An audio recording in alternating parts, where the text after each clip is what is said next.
Well, greetings and salutations, everybody. Welcome to the best damn movie-related show on the planet Earth, the John Campea Show, coming to you from right here on my YouTube channel. I am, of course, your host, John Campea, and it is an awesome honor and privilege, as it is every day, to have you, our international friends, gather around to talk about our favorite things in the world, movies, movie news, TV, streaming, all sorts of good stuff. And it's Thursday, guys. That means, well, for where I live, Thursdays is WandaVision Day. Now, it may not be that where you live, but, living in Los Angeles, WandaVision happens at midnight.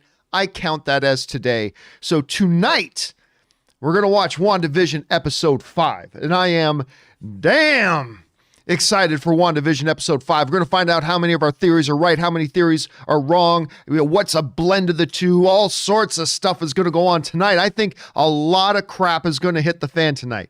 A lot of crap is going to hit the fan tonight. And you guys, listen, today is a relatively slow news day. There's one really big thing that came up that we are going to talk about, but we're going to talk about a couple things here, and then we're going to go on and spend the majority of the show today taking your live comments and questions and the things you guys want to talk about. Now, just for those of you who might be new around here, or if you haven't done so yet, why don't you take a second while we're sitting here getting ready to go into our main topics and click on that subscribe button. Become a subscriber to our YouTube channel, keep you up to date on all the things that we've got going on around here, and it'll just keep you plugged in with everything that we're doing here around the channel. Now, today is Thursday. Normally, those are Aaron Cummings days. And obviously, with the extra level of lockdown we've had in California, we have not had Aaron coming into studio.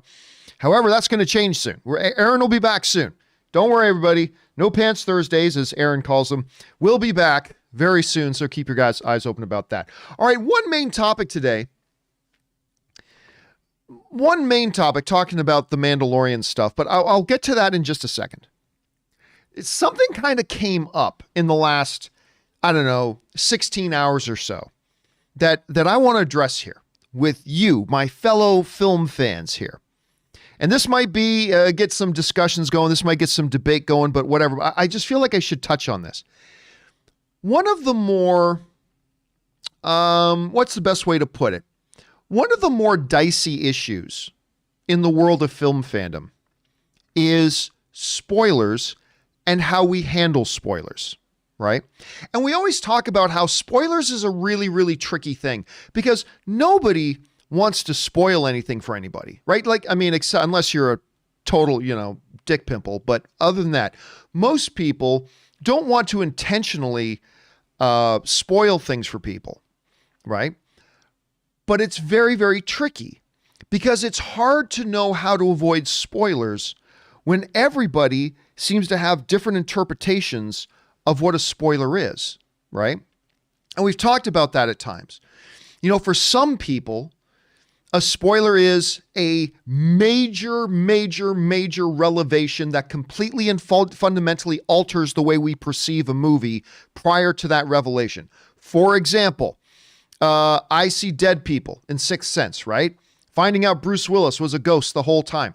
That, to some people, is the threshold for what a spoiler is. Something incredibly pivotal and major that alters the way we see the rest of the movie. But then you go all the way down, and some people's idea of spoilers are have a very low threshold for what they consider a spoiler. I've told you guys about this. I have literally had conversations where I've said, for instance, there's a scene in the movie where this actor and this actor are having dinner, and somebody's like, whoa, spoilers, Campea. I'm like, knowing that there's a scene where these two people have dinner isn't a spoiler. I don't want to know. So it's hard for us as film fans to know what is a spoiler and what isn't when every single film fan seems to have their own interpretation of what is a spoiler and what isn't. Because you may be having a conversation and totally think you're staying away from spoilers. Meanwhile, the other person is like, you just spoiled everything for me. And you're like, no, I just told you that in this action movie, there's a car chase. That you consider that, and some people consider that a spoiler. So it's difficult, okay? So I want to acknowledge that the issue of spoilers within the film fan community is a dicey one. It is one that can be complex, and because we all have there's no one standard agreement for what a spoiler is. And when there's no standard agreement for what a spoiler is, people are going to feel they've been spoiled when really other people had no intention to do that, so on and so forth. Okay, so why do I bring all that up? It's because while maybe we don't all have one common interpretation for what a spoiler is, there is something that we all should absolutely agree on is not a spoiler, okay? We all may have disagreements and different thresholds for what is a spoiler, but we should all have an absolute agreement. We should all have an absolute agreement for what a spoiler is not. And this is something that a spoiler is not. A spoiler is not when some friend of yours guesses as to what might happen. That's not a spoiler. Okay? When you're going in to watch The Rise of Skywalker, if you're watching that movie for whatever reason, and somebody guesses, you know what? I think Obi-Wan's going to show up. You don't look at your friend and go, spoilers! No, your friend was just taking a guess. A friend taking a guess is not a spoiler. Okay? And this came up for me yesterday, but it also came up a friend of mine, Greg Alba, who runs, one of the guys that runs Real Rejects, right? He was running into this thing too. And he had put up on his Twitter yesterday. He put this up on Twitter. He wrote, "It's weird to put up a theory, speculation video based off of what the lead actors' interviews and several people tell you, and then several people tell you they're unsubscribing because we were giving spoilers and providing leaks. Like, it's just our own personal theories." Let me read that again from Greg. "It's weird to put out a theory / speculation video based off of lead actors' interviews and then have several people tell you they're unsubscribing because you were giving away spoilers and leaks." I have myself experienced this several times over the years where it's like, I think one thing was about Wonder Woman 84 and, somebody written in a question, "Hey, do you think so-and-so, do you think Aquaman is good?" It was something like this. This isn't specifically, but it was something like this. Some viewer wrote in, "Hey, do you think Aquaman might appear in Wonder Woman 84 or some member of Atlantis?" And I remember one of the topics we talked about was, could Aquaman or an Atlantean show up in Wonder Woman 84? And I got peppered with people writing in saying, "Campea, you're spoiling Wonder Woman 84. I'm like, wait, no, somebody was guessing. Someone's asking a question. Somebody was speculating and theorizing. That is not that. Now, yesterday I put up a companion video because I had a number of people writing in and asking, "Hey, do you think Ian McKellen will come into, do you think Ian McKellen as Magneto could be that big cameo that Elizabeth Olsen says is coming? Could it be Ian McKellen?" So I put up a companion video and I made that the title topic. I said, will Ian McKellen shock the world by coming to WandaVision as Magneto? And I got a number of really angry responses from people saying, "You just spoiled WandaVision for me." And I'm like, wait, time out. What? And I remember on one person's comment, I replied like, "Go back and read the title again." And to their credit, they wrote me back privately. They wrote me on my john@thejohncampeashow.com email address. And they wrote back, "Sorry, I kind of jumped the gun. I didn't read the title carefully. I just saw the picture of Ian McKellen and saw the word WandaVision and thought you were spoiling it." But here's the bottom line. Somebody guessing or speculating or making a prediction about something that might happen in a movie or a TV show is no more a spoiler of that movie or TV show than you saying, "I think the Tampa Bay Buccaneers are going to win the Super Bowl this weekend." And somebody looking at you and saying, "You just spoiled the Super Bowl." No, you just took a guess. Somebody takes a guess as to if somebody takes a guess as to whether the Kansas City Chiefs or the Tampa Bay Buccaneers or the Tampa Bay Gronkaneers are going to win the Super Bowl this weekend, that's not them spoiling the Super Bowl for you. That's just them making a guess. So while I completely understand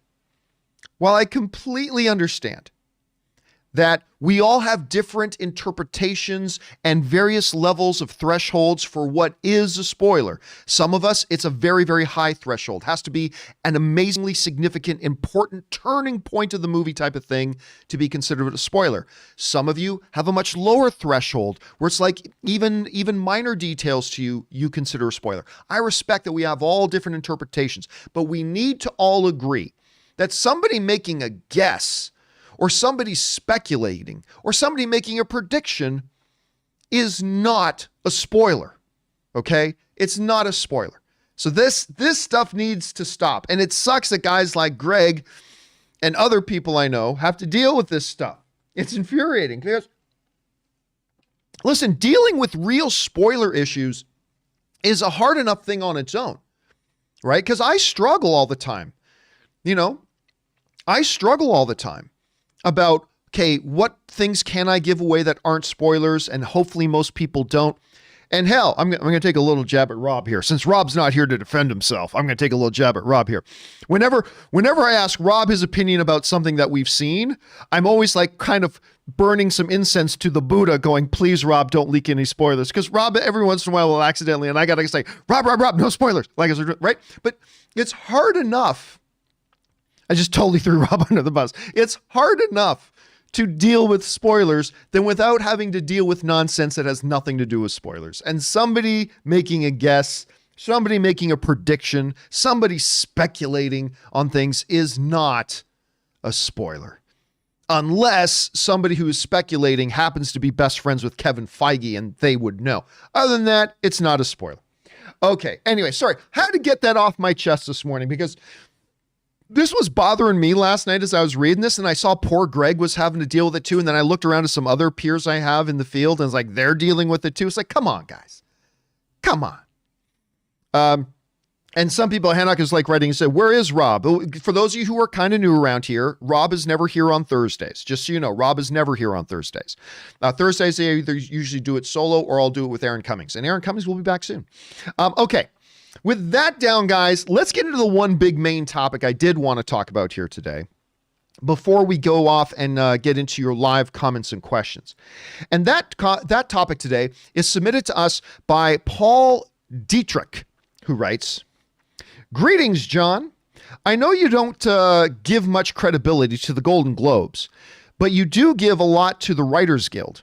Did you see that yesterday The Mandalorian got the top nominations at both Best Drama Series at both award shows?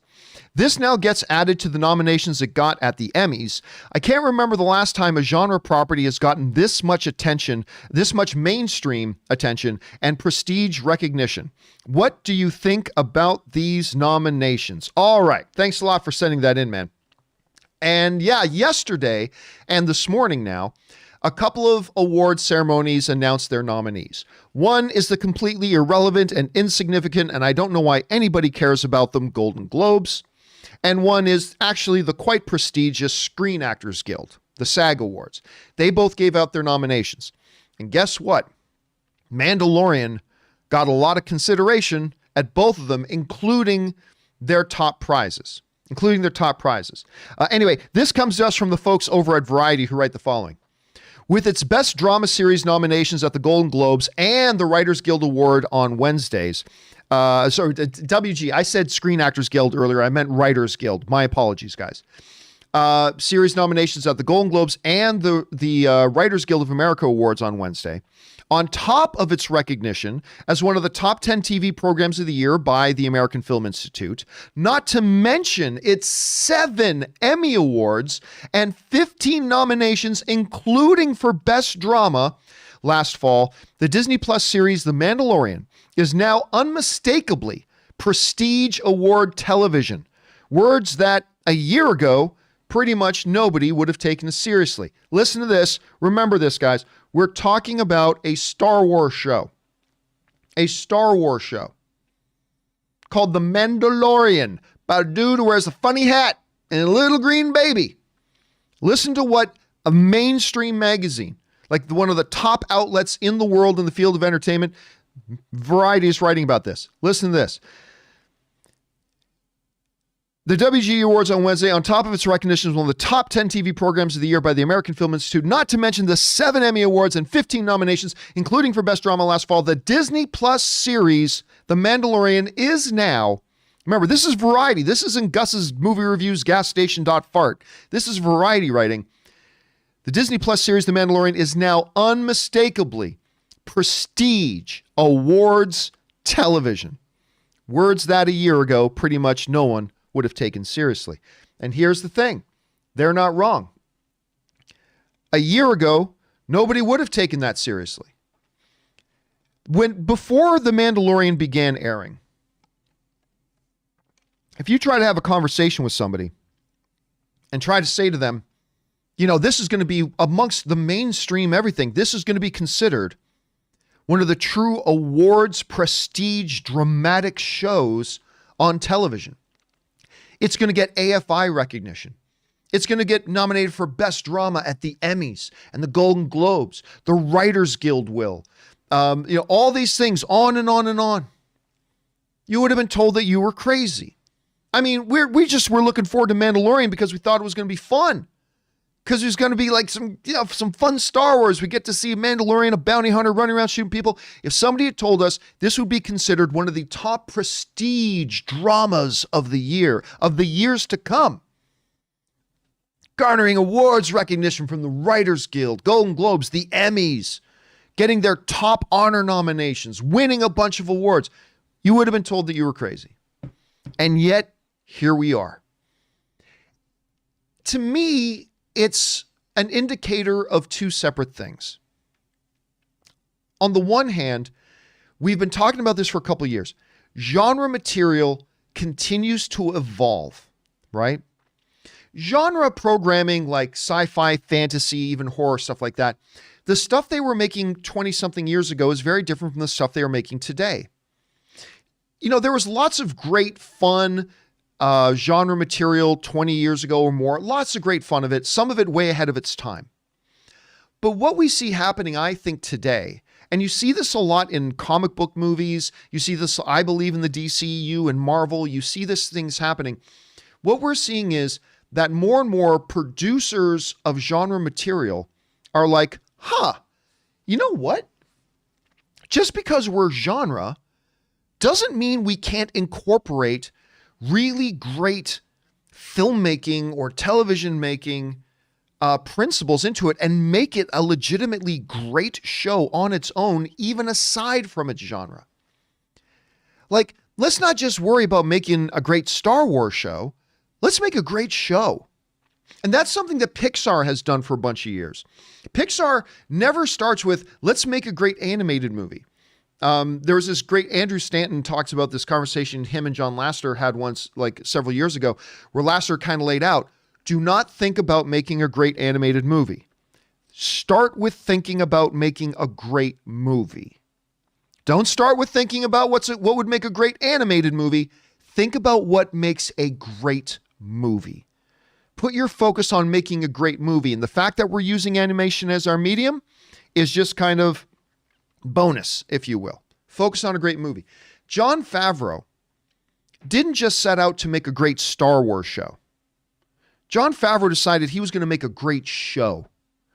Period. And that has paid dividends in several ways.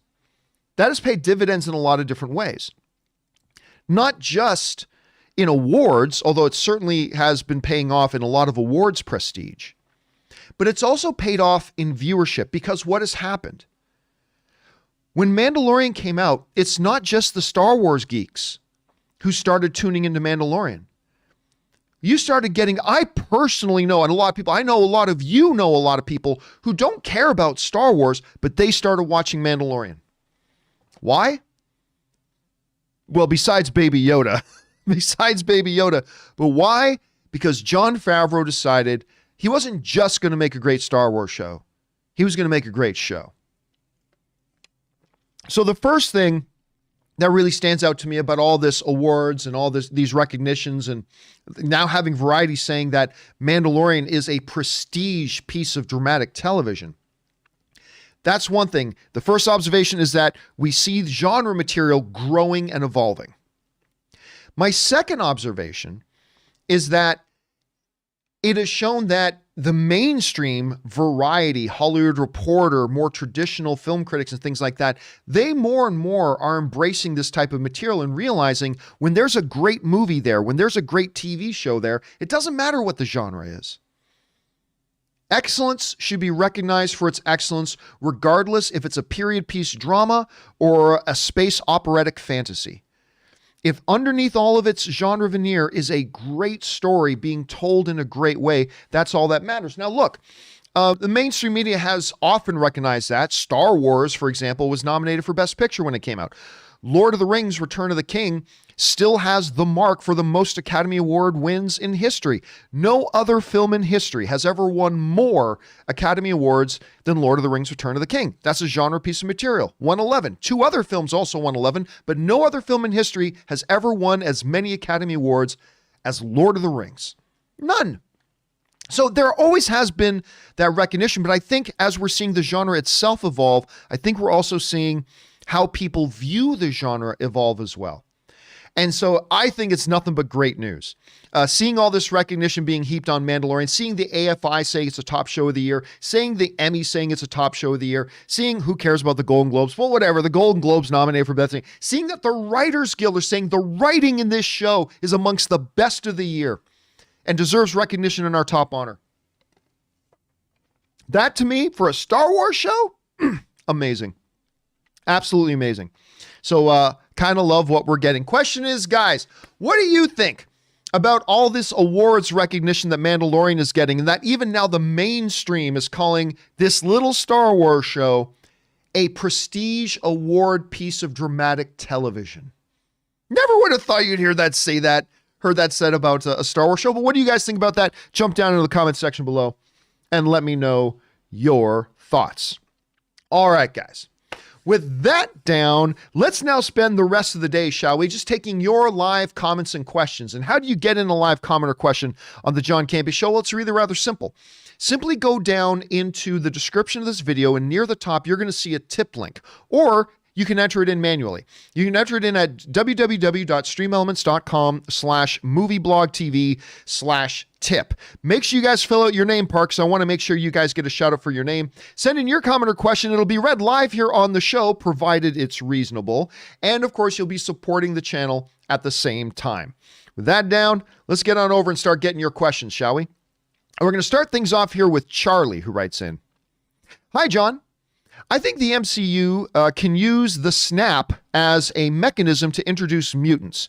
When people came back, some of their genes undergo a mutation, strange abilities start appearing.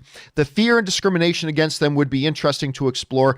Yeah, you're not the only one to write that in, Charlie. I've had a number of people, and by the way, Tovio Hill writes in a super chat badge in the live chat. Thank you so much for that, Tovio. Appreciate that. Many people have written in that theory. There are two distinct problems with the theory, though, okay? Not that make it impossible. I just think two distinct problems with it. Problem number one, that goes against what Kevin Feige said he was going to do. Kevin Feige had already planned out the snap, the unsnapping, all that kind of stuff, and none of it involved mutants. So there's that. That's a problem. Not like unfixable problem, but it's a problem. The second problem, this is the biggest one I have, is that if you try to introduce mutants into the world that way, then you are ripping out the heart and soul of what the whole X-Men mythology is. At the heart of X-Men, the real story is the story of two divergent friends and leaders, Magneto and Professor Charles Xavier, Eric and Charles, who have been friends for 40 years, were mutants the whole time, both of them wanting to protect and increase the life quality of mutants everywhere, but eventually developing two different methodologies of how to do that. Charles, believing to improve and protect mutants is to work with humanity, to come into understanding with humanity, to protect humanity. Whereas Eric, his methodology veered off into a different direction of the only way to protect mutants is to become dominant, to see humans as the enemy. And so you have this history of these two friends going off. Stan Lee, the creator of the X-Men, beautifully put it that really the relationship between Eric and Charles was an analogy of the divergent methodologies of Dr. Martin Luther King and of Malcolm X. And that their whole relationship was an analogy of that real world relationship. And that whole divergent understanding about what does it mean to protect mutants? What does it mean to stand up for mutants? And how mutants have been seen in the world, the history of Charles and Eric, to take on an introduction. And Ian Simon sends in a super chat badge in the live chat. Thank you, Ian. Appreciate that, man. To just say, oh, when people came back from the snap, it just created mutants. What that does is it rips out that heart and soul about what the entire mythology and history and story of what the X-Men are. Again, that doesn't make it impossible. It doesn't make it impossible. I just, for me, I see that kind of as a problem. But that's just me. You may not agree. You may not see it that way, and that's totally cool. That's just kind of the way I see it. Anyway, thanks for writing that in, Charlie. Next up, Willow writes, if it is Magneto / Xavier that appear in WandaVision, do you think it's more likely they'll be played by a new actor that was cast for the MCU, or it's Patrick Stewart / Ian McKellen or James McAvoy and Michael Fassbender? Okay, so if, and this is a huge mighty if, I don't think Magneto's showing up in WandaVision, just so you know, but it's possible. But I don't think he will. I don't think Charles will. But if they do we see a new actor or do we see one of the traditional actors? One of the things I said in my companion video yesterday was it doesn't matter, actually. Okay, so let's say this. If Magneto shows up, regardless of who's playing him, the moment people realize that's Magneto, the internet's going to break. The internet's going to flip out. If, at some point everything looks darkest and like Wanda's about to blow up the town and kill everybody in it, and all of a sudden out at the sword base, you see a very tight close-up shot of the ground and this wheel of a wheelchair roll by. And then the camera pans back and you see a bald man in a wheelchair whose spokes make out the letter X. It doesn't matter who the actor is at that point. People are going to flip out. People are going to lose their minds. If Charles rolls up to Monica Rambeau and says, "Pardon, I believe I could be of some assistance," or something stupid like that, right? At that point, it doesn't matter. Now, obviously, if the camera pans back and we see Patrick Stewart in the chair, it'll add that extra little, oh my God, moment to it, right? If the camera pans back and you see, "That is my daughter," and then the camera pans back and it's Ian McKellen standing there, right? It'll add that extra oomph. But I don't think it's necessary. As far as if they cast another actor, here's the thing. If they bring in Magneto or Charles, they could say it's Magneto or Charles from any reality. Right? So they can pick me. They can give me a call. Kevin Feige can give me a call tonight and say, "Hey, Campea, listen, I decided at the last second I wanted it to be Magneto. Would you mind coming down and playing Magneto for the show?" He could do that and have no plans of using me to play Magneto in the X-Men later, because then you can say that new Magneto is just from a different reality, so it doesn't really matter. Personally, I think if I had to put $1 on it, because I wouldn't put 5, if Magneto or Charles show up tonight, when I watch WandaVision or at some episode of WandaVision, my guess is right now it would be a new actor. That's my guess. Don't feel real confident about that guess, but that's my guess. Okay, next up. Thanks for that, Willow. Next up, about WandaVision, Cameo writes, "I like your ideas, but you are missing one huge one. We're talking a cameo, right? What about Stan Lee? He's been in so many games and movies, they can easily make something work for a 5-second shot. Plus, if we're talking Luke level, Stan is that for Marvel, why not? No. Number one, I think it would be disrespectful. I mean, obviously it would be done with the greatest of respect, but it would come across as disrespectful. Kevin Feige has already said that, like a long time ago, the last of Stan Lee's cameos had already been done and had already been made. And I think now, to try to take a clip from him from something else and force it into WandaVision, that takes away from the specialness of it. And unless it's Stan Lee showing up as Magneto, I don't think it would be the same Luke Skywalker level thing. So I'm going to go out on a limb and guess no, it won't be Stan Lee. Unless Kevin Feige lied when he said that they had already played out all of the recorded Stan Lee cameos, and he actually had one more that they had Stan record before he passed away for WandaVision that was still years away. Maybe, I suppose, but other than that, I don't expect that it'll be Stan Lee. But hey, anything is possible. All right, thanks for that about. All right, Jordan writes, "Hey, John, I was watching the show the other day, and Rob said Mephisto showing up is too far-fetched, but how does he expect them to introduce Blade? Wouldn't Mephisto be a good stepping stone for that?" I don't see any connection, really. I don't see how Mephisto is any sort of connection or stepping stone for Blade. Blade being half vampire. I mean, look, the MCU has already introduced elements of the supernatural, right? They did that with Doctor Strange. So, I mean, Mephisto's not completely out of the question. It is the character of Mephisto, though, is just a radical departure from what Marvel has done. However, like I've said several times already, I don't think Mephisto's showing up, but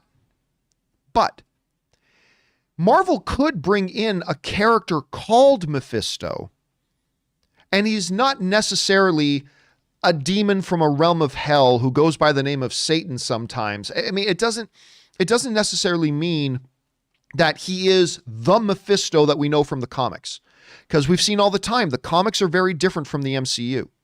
And the MCU takes a lot of liberties and changes a lot of things from the comics. So maybe you could have a character named Mephisto who has powers that are similar to Mephisto in the comic book, but you take out the whole thing, "I'm a demon from the 7th level of hell." Like, I don't know, like you could do that, and it's just completely a different sort of thing. You could do that. So I don't think Mephisto's out of the question. I just don't think it'll be Mephisto, but I don't think it's out of the question. But I don't see that as being any kind of a stepping stone up to Blade, though. That's just me. Let's see. Vanessa is writing in the live chat, if it's Jennifer Garner, John will lose his mind. Yes, if it's Jennifer Garner, John will lose his mind. You're absolutely right about that. All right, War Doctor 10 writes, "Hey, John and Rob." Rob's not here today. "I work at Universal Studios Hollywood. I have an annual membership to Universal Studios Hollywood. Can't go use it right now, obviously. And your videos have got me through my time off work due to COVID. And as a thank you, I would like to offer yourself, Ann and Rob, free tickets when the park opens again." Well, I appreciate that, man. Again, Ann and I are annual membership holders because up until when we moved, we literally lived a 10-minute drive up the street. Like from my old house where we just moved out of, you'd pull out of the garage into the alley, turn right on the alley, and then turn left onto a street that would literally take us right to Universal Studios Hollywood.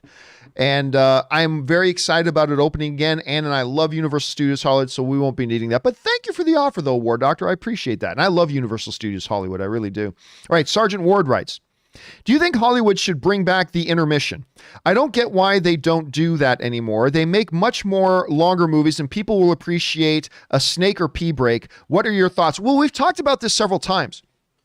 I, for one, believe that, yes, they should bring back the intermission for movies that are over a certain length. Like if a movie is 90 minutes long, you don't need an intermission. But you know, for movies that start tipping on like 2 hours and 45 minutes long or longer, I think it becomes a pretty good idea to have an intermission because it does a couple of things. All right.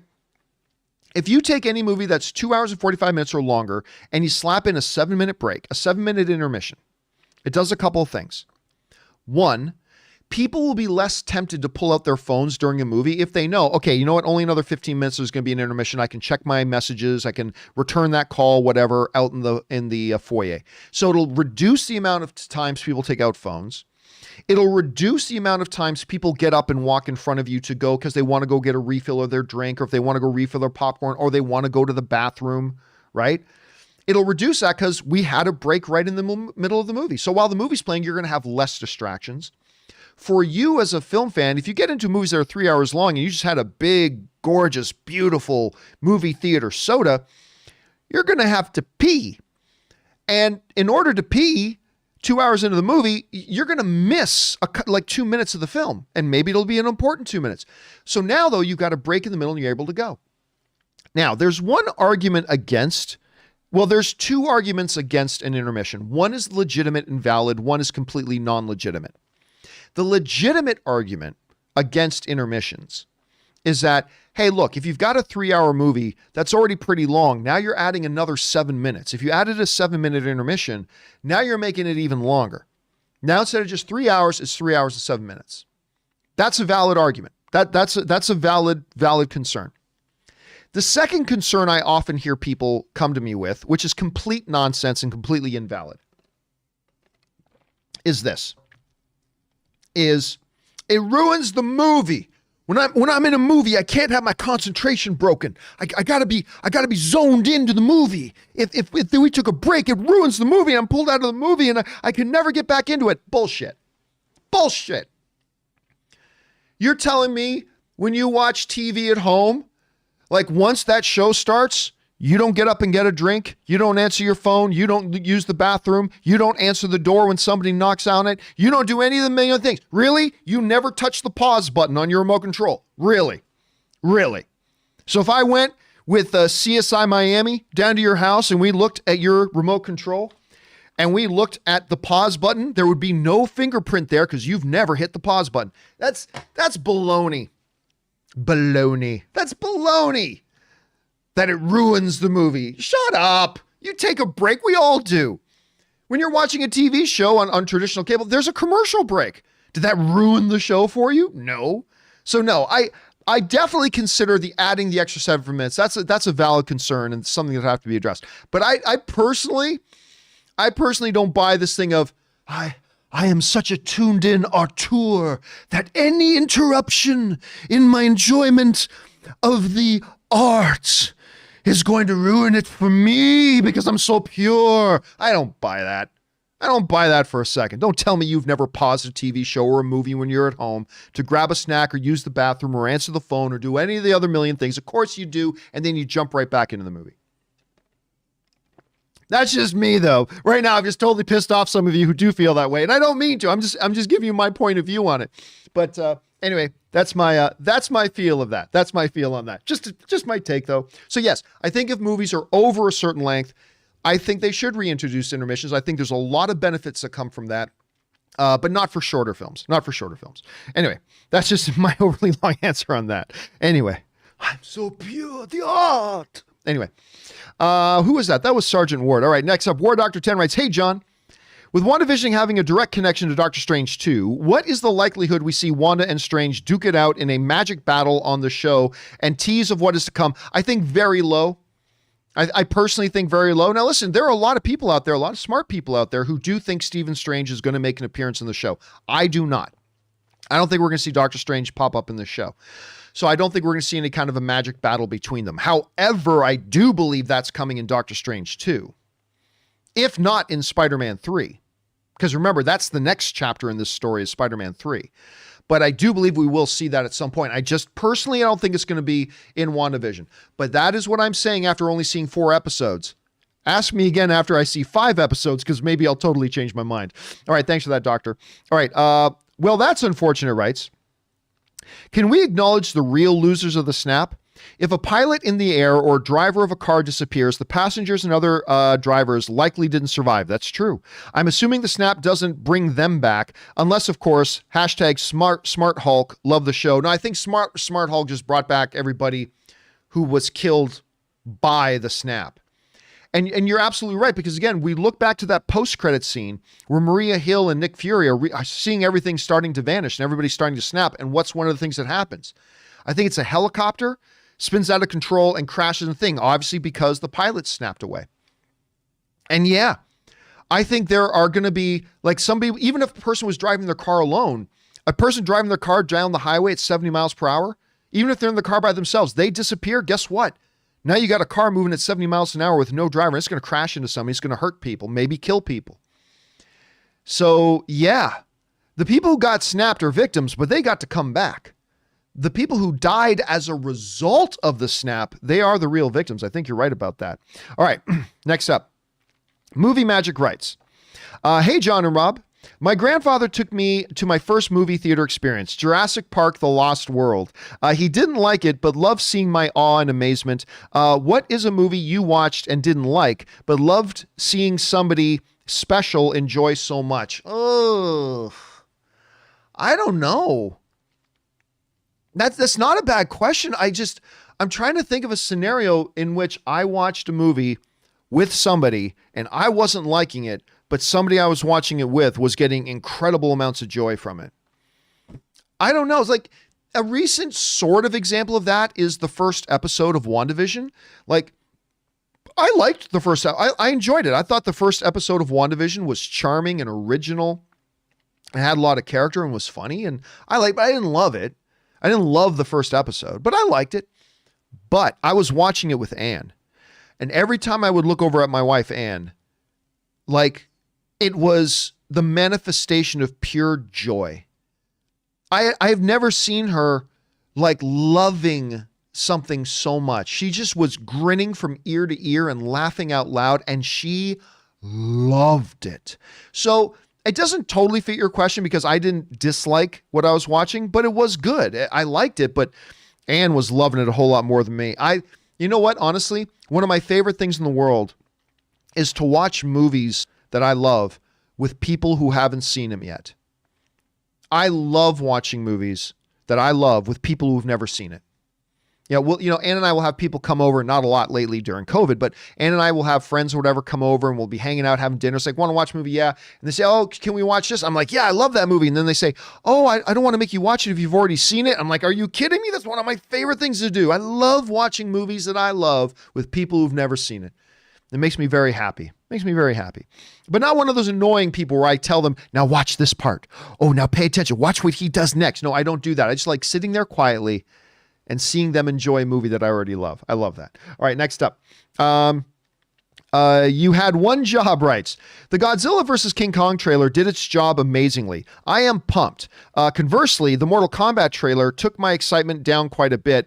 I'll still watch it, but man, Godzilla vs. Kong easily jumped Mortal Kombat. The power of the trailer is real. I don't remember there being a Mortal Kombat trailer. Did I miss that? Did just nobody talk about that? Did nobody talk about that? I didn't think that a trailer had come out. I mean, I know we got some images and we got some little still things. Did it actually come out? I didn't even see it. If it did, let me just check on something here. I'm looking at this very briefly, quietly. If this is a Mortal Kombat trailer, I totally missed it. Oh no, this is a Godzilla. Oh, this is an overall trailer, I think. You know what? It must be so disappointing it totally flew under my radar. I mean, I've got everybody in the live chat saying, wait a minute, what Mortal Kombat trailer? I don't think, okay, no, this isn't real. This is a fan-made trailer.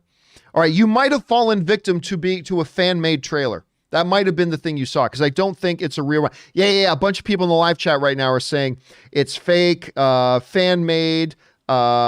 True Crew is saying fake made. Cord Culture is saying it's fan made. There you go. So there you go. I'm like, what Mortal Kombat trailer? I've never heard. Okay, so there you go. Fan made trailer, which by the way, there should be a Mortal Kombat trailer coming out here pretty fast.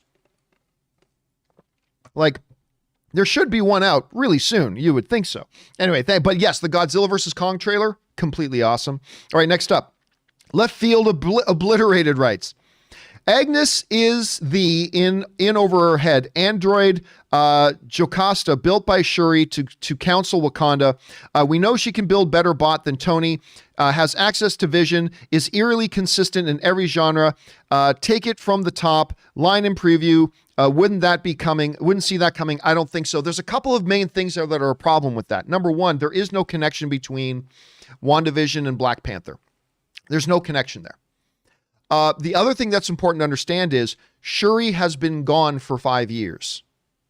Remember, Shuri was a part of the snap. She was snapped away. She hasn't been around for 5 years. And when WandaVision takes place, people from the snap have only been back for 3 weeks. They've only been back for 3 weeks. So no, it's an interesting theory. And I'll tell you what, Left Field, if it turns out that that's what happens, I'll remember that you said that. But for now, no, I think that is very, very unlikely. I think that's very unlikely. All right, next up. Dark side is, I think Earth is one of the only planets to call it the blip. In a lot of sci-fi, not all, Earth doesn't trust its citizens with mind-shattering truth. Knowing science rocks, Thor's definition, exist would start new religions and the Church of Thanos. I disagree. This discussion has come up a couple times in the last 24 hours about whether or not, how much information did the Avengers give the world after the events of Infinity War.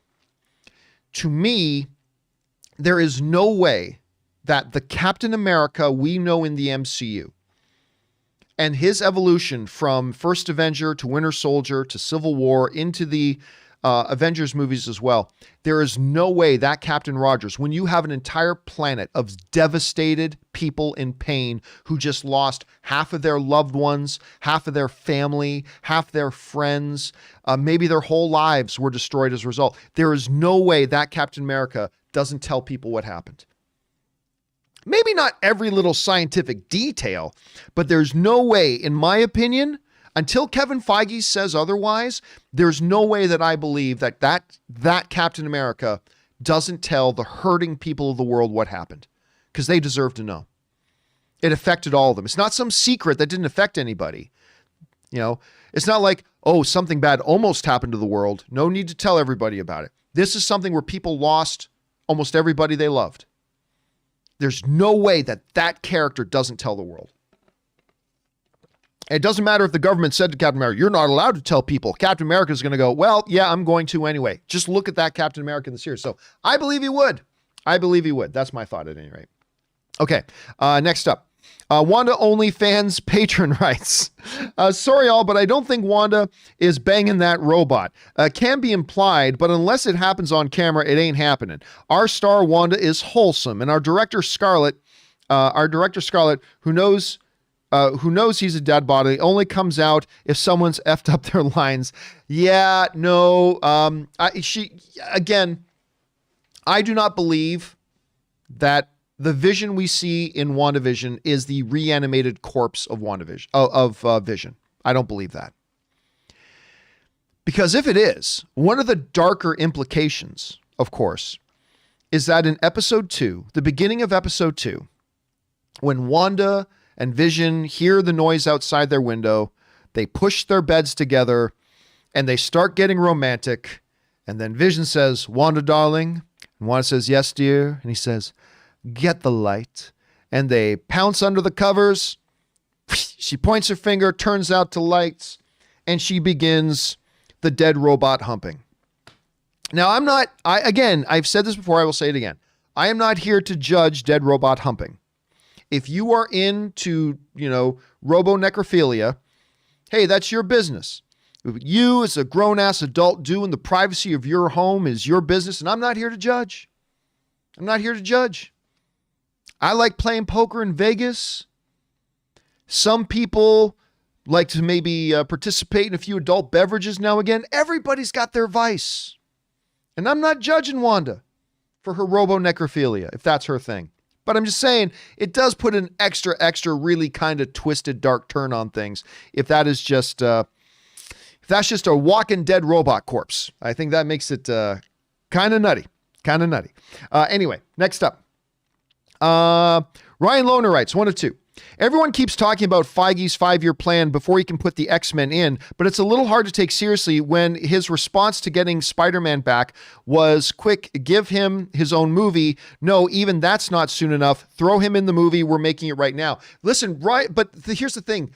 Kevin Feige specifically said he knew about the Spider-Man and Sony negotiations for a very long time before they made the announcement. Before we found out about it, those negotiations and those talks had been going on a very long time.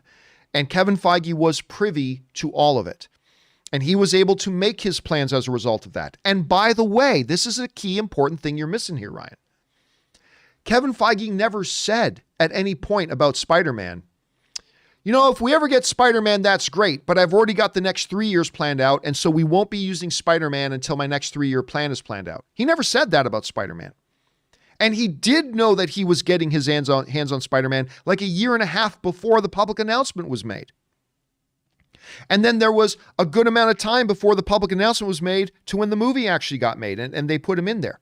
That is a different scenario from what's going on with X-Men, where Kevin Feige did explicitly say two things. One, he had no idea about the Fox takeover, which is, some people say he would have known. Listen, as somebody who's worked in big corporations, I can tell you there is a need to know basis on a lot of these things, and Kevin Feige is not one of the guys who needs to know. I am telling you, Kevin Feige is not lying when he said he didn't know about these things up till a certain point. But the second main thing is this, is that Kevin Feige did explicitly say about X-Men, I have no plans on using them because I've got the next 5 years planned out. He never said that about Spider-Man, but he did say that about X-Men. He said, I've got my next 5 years planned out. Once we get through that 5-year plan, I'll start incorporating that in. That was 3 years ago. It's not a coincidence that he's just now announced Fantastic Four, which isn't going to come for at least another 2 years. And guess what that's going to be? That's going to be 5 years. Now, that's not to say, Ryan, that Kevin Feige isn't human and can't change his mind. He could. He could. It's just that every single MCU property that has come out since the Fox merger with Disney, everybody is speculating, oh, this is the one the X-Men are coming. And then they don't. And then the next movie comes out. It's like, this is the one. They're going to introduce X-Men now. And then they don't. And then the next Marvel thing comes out. Now they're going to introduce the mutants. And then they don't. And then Infinity War comes. Well, you know they're going to bring them in now. And then they don't. And then Endgame comes. And the internet is filled with, this is how Endgame is going to bring in the X-Men. And then they don't. And so, yes, Kevin Feige can change his mind. But it's not an apples to apples comparison trying to talk about the Spider-Man situation with the X-Men one, because he never made any claims about needing to wait a certain amount of time before incorporating Spider-Man, where he did explicitly say he was going to do that with X-Men. And can he change his mind? He's Kevin Feige. He can do whatever he wants. But so far, he's stayed completely true to what he said. Everybody's been saying X-Men are going to come in every single movie that's come out, and it hasn't happened yet. So I don't know. We'll see. We will see. But yeah, so far, I'm going to keep trusting Kevin Feige. And by the way, we're only 2 years away now. We're only 2 years away from when this is all being run up. So I think we just need to be a little bit more patient. But again, Magneto popping up at the end of WandaVision is a possibility. I don't think he will. But it's possible. Even I have to admit it's possible. So let's see what happens. All right, thanks for that, Ryan. Next up, Thanos' Legacy writes, beyond Doctor Strange 2, Wanda could be the next big bad of the MCU. She totally could. A slower burn than Anakin, a deeper conviction investment to audiences with a villain who doesn't see themselves as the villain. Well, Thanos was a villain who didn't see himself as the villain either. Thanos saw himself as the hero. Much more emotional civil war for fans beyond Tony, Cap, and Edward/Jacob. I disagree, because the audience doesn't care as much about Wanda as they did about Tony and Steve. Like, up till now, Wanda is a B-level character, not in power, but Wanda Maximoff is a B-level character in the MCU up until now. The audience is not as invested nearly as much in Wanda as they were in, say, Black Widow, or as they are in Tony Stark or in Steve Rogers. So I don't think it would have that same kind of oomph or impact.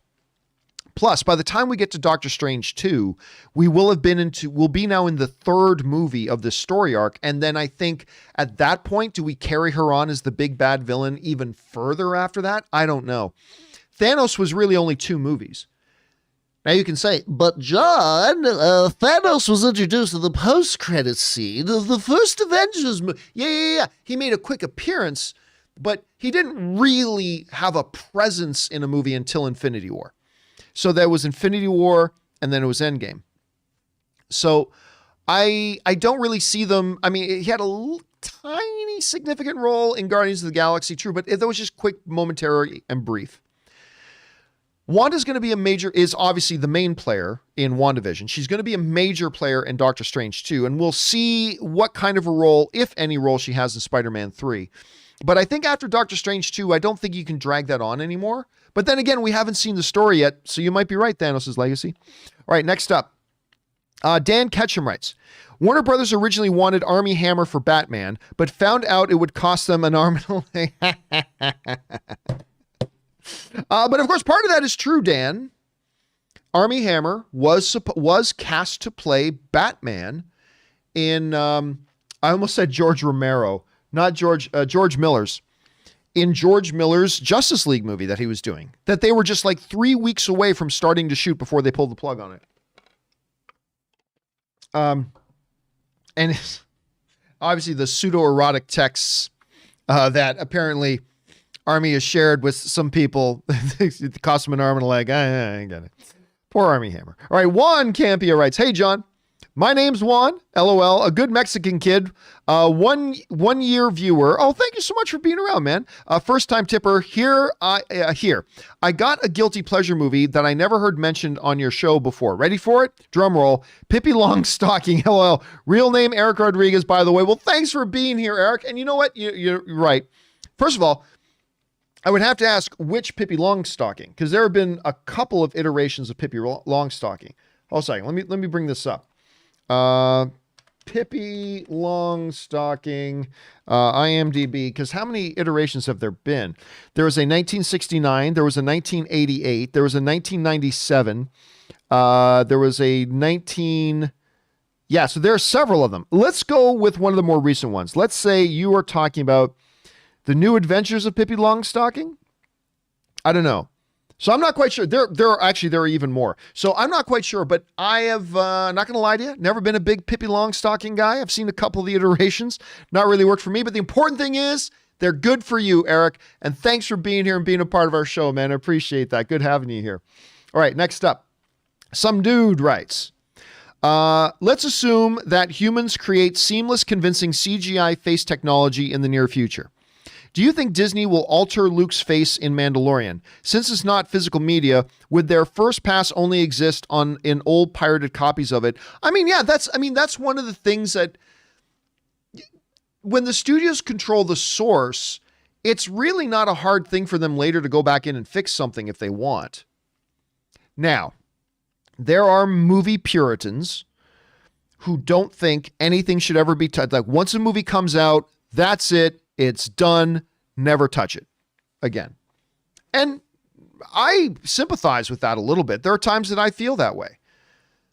Like, listen, I'll watch the Star Wars special editions. I will. And I'll still enjoy them because they're Star Wars and I'll still love them. But yeah, every time I see the special edition stuff in it, it really bugs me. Other than the Cloud City stuff, that stuff was actually a pretty nice addition. At any rate, there are movie Puritans who think things should never be touched, and I get that to a degree. I do, actually. But at the same time, when you get something like the Luke Skywalker, terrible, terrible CGI. I mean, if this was 2003, that CGI would have looked awesome. But it's not 2003. It's 2020 when that came out. 2020, 21 now. And it looked terrible. Disney at any time. They don't have to sneak into your home and steal your DVD to fix it. They can just fix the source that's on their own server, and then the next time you watch Mandalorian, you get to see the fixed Luke Skywalker face. Will they ever spend the money and time and energy and resources to do that when they've got a billion other things they're trying to do?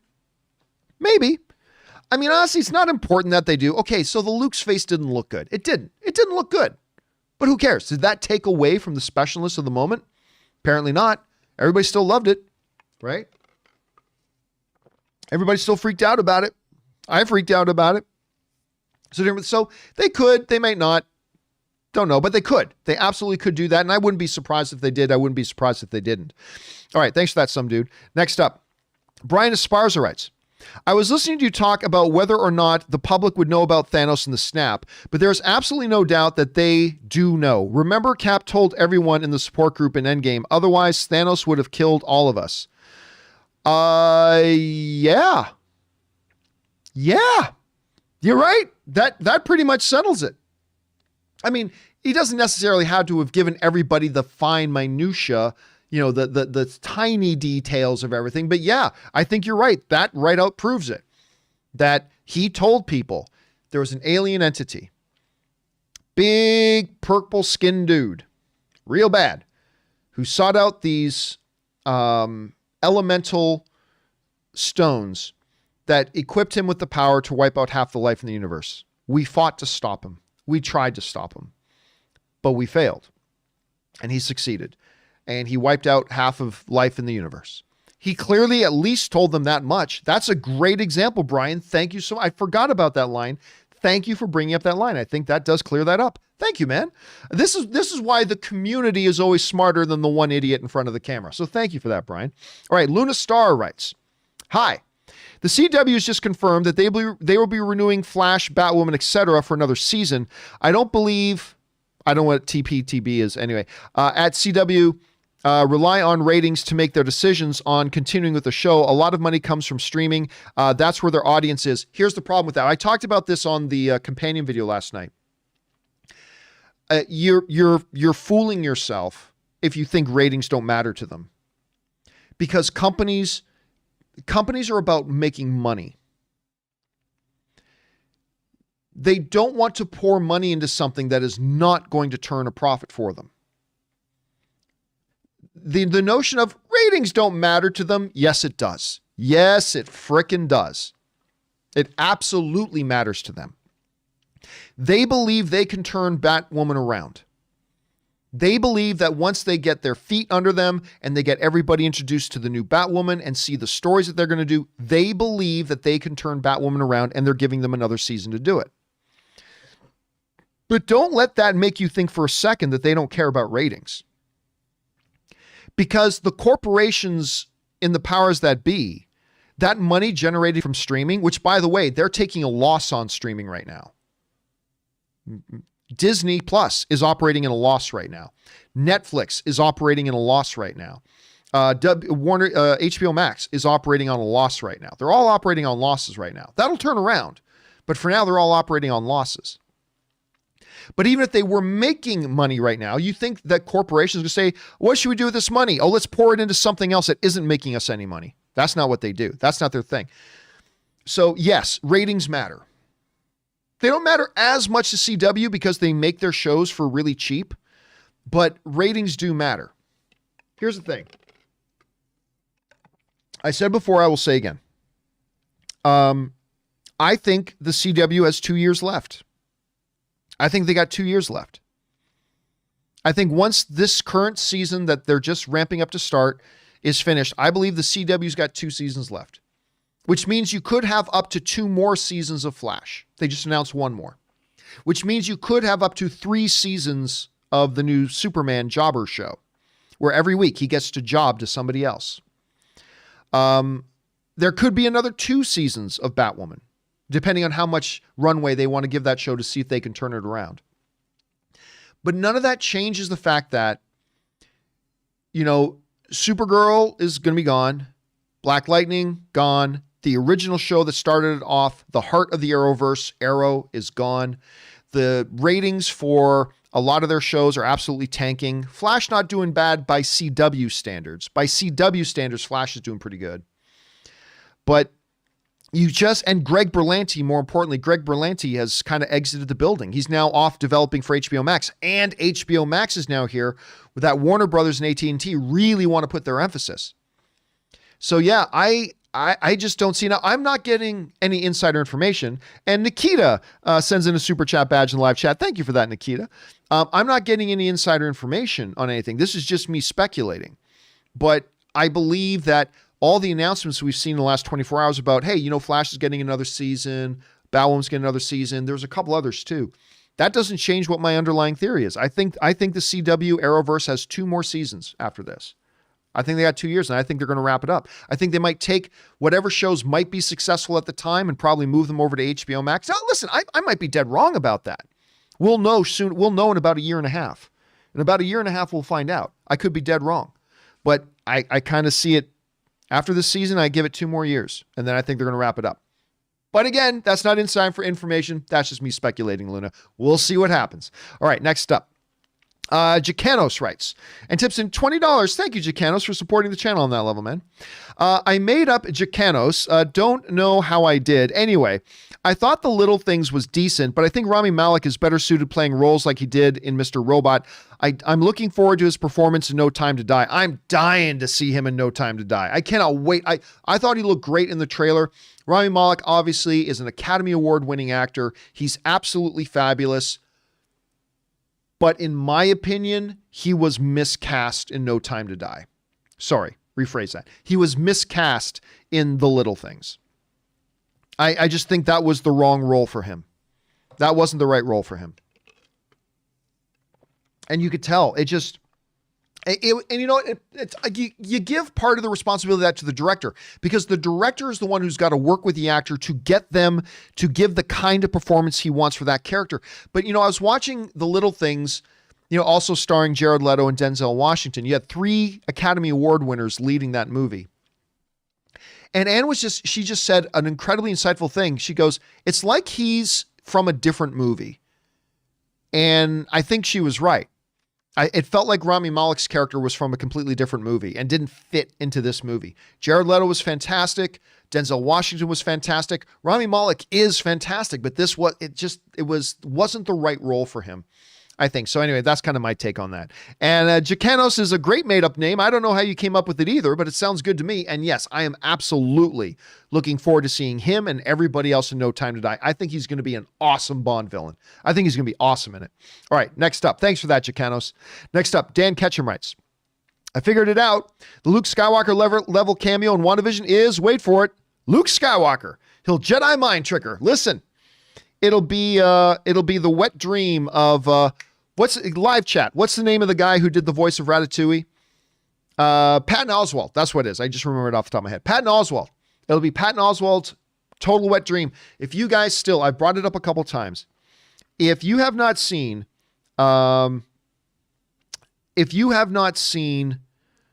the Parks and Rec episode, let me see if I can find this. Patton Oswalt, Parks and Rec. Okay. If you guys have not seen this thing, okay, let me bring it up on the screen here. If you guys have not seen this Patton Oswalt Star Wars filibuster extended cut, where Patton Oswalt shows he's on Parks and Rec and he pulls a filibuster giving his Star Wars and MCU crossover theory, it is something every geek in the world needs to watch. It is something every single geek and nerd in the world needs to watch. It is one of the most awesome things I've ever seen. It's hilarious. It's wonderful. And you should definitely go and check that out. Okay. And who knows? So that would be it. Luke Skywalker himself showing up. That would do it, Dan. Next up, Biggs writes, my snap theory.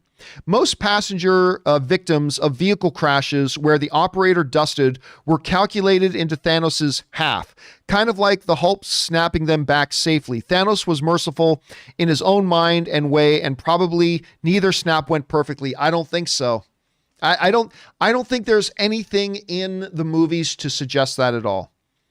Because remember, one of the things that Thanos talks about in the snap, when he's justifying it, and why he's thinking it's what is it he say? It's pure balance. It's not biased. It's completely blind. It's blind justice, just half, random. Doesn't matter if you're rich or poor, whatever. I can't remember the exact words Thanos used, but there was something to that. But in that chaos, people died. You know, we saw a helicopter crash. We saw cars crashing into each other. We saw massive mayhem. People died. People who didn't get snapped died as a result of the snap. It happened. They didn't turn into dust that then evaporated into the air like Wanda Maximoff did. Their bodies got mutilated in a horrible crash, and there was a body laying there on the ground that they had to take and bury it. And so, yeah, no, I think Thanos just did completely impartial, completely cold, calculated, and snapped them out of existence. But the results of that were very, very real. And Nikita also sends another super chat badge in the live chat. Thank you, Nikita. Appreciate that. Yeah, so that, I mean, again, maybe Kevin Feige will come out someday and talk about that, but it seemed pretty clear that there was a lot of chaos and crashing and mayhem going around when the snap happened. So I think a lot of people did die. All right, Murray Reich writes, if these DC shows were on a different network, they would most likely be canceled for low ratings. Yes, they would.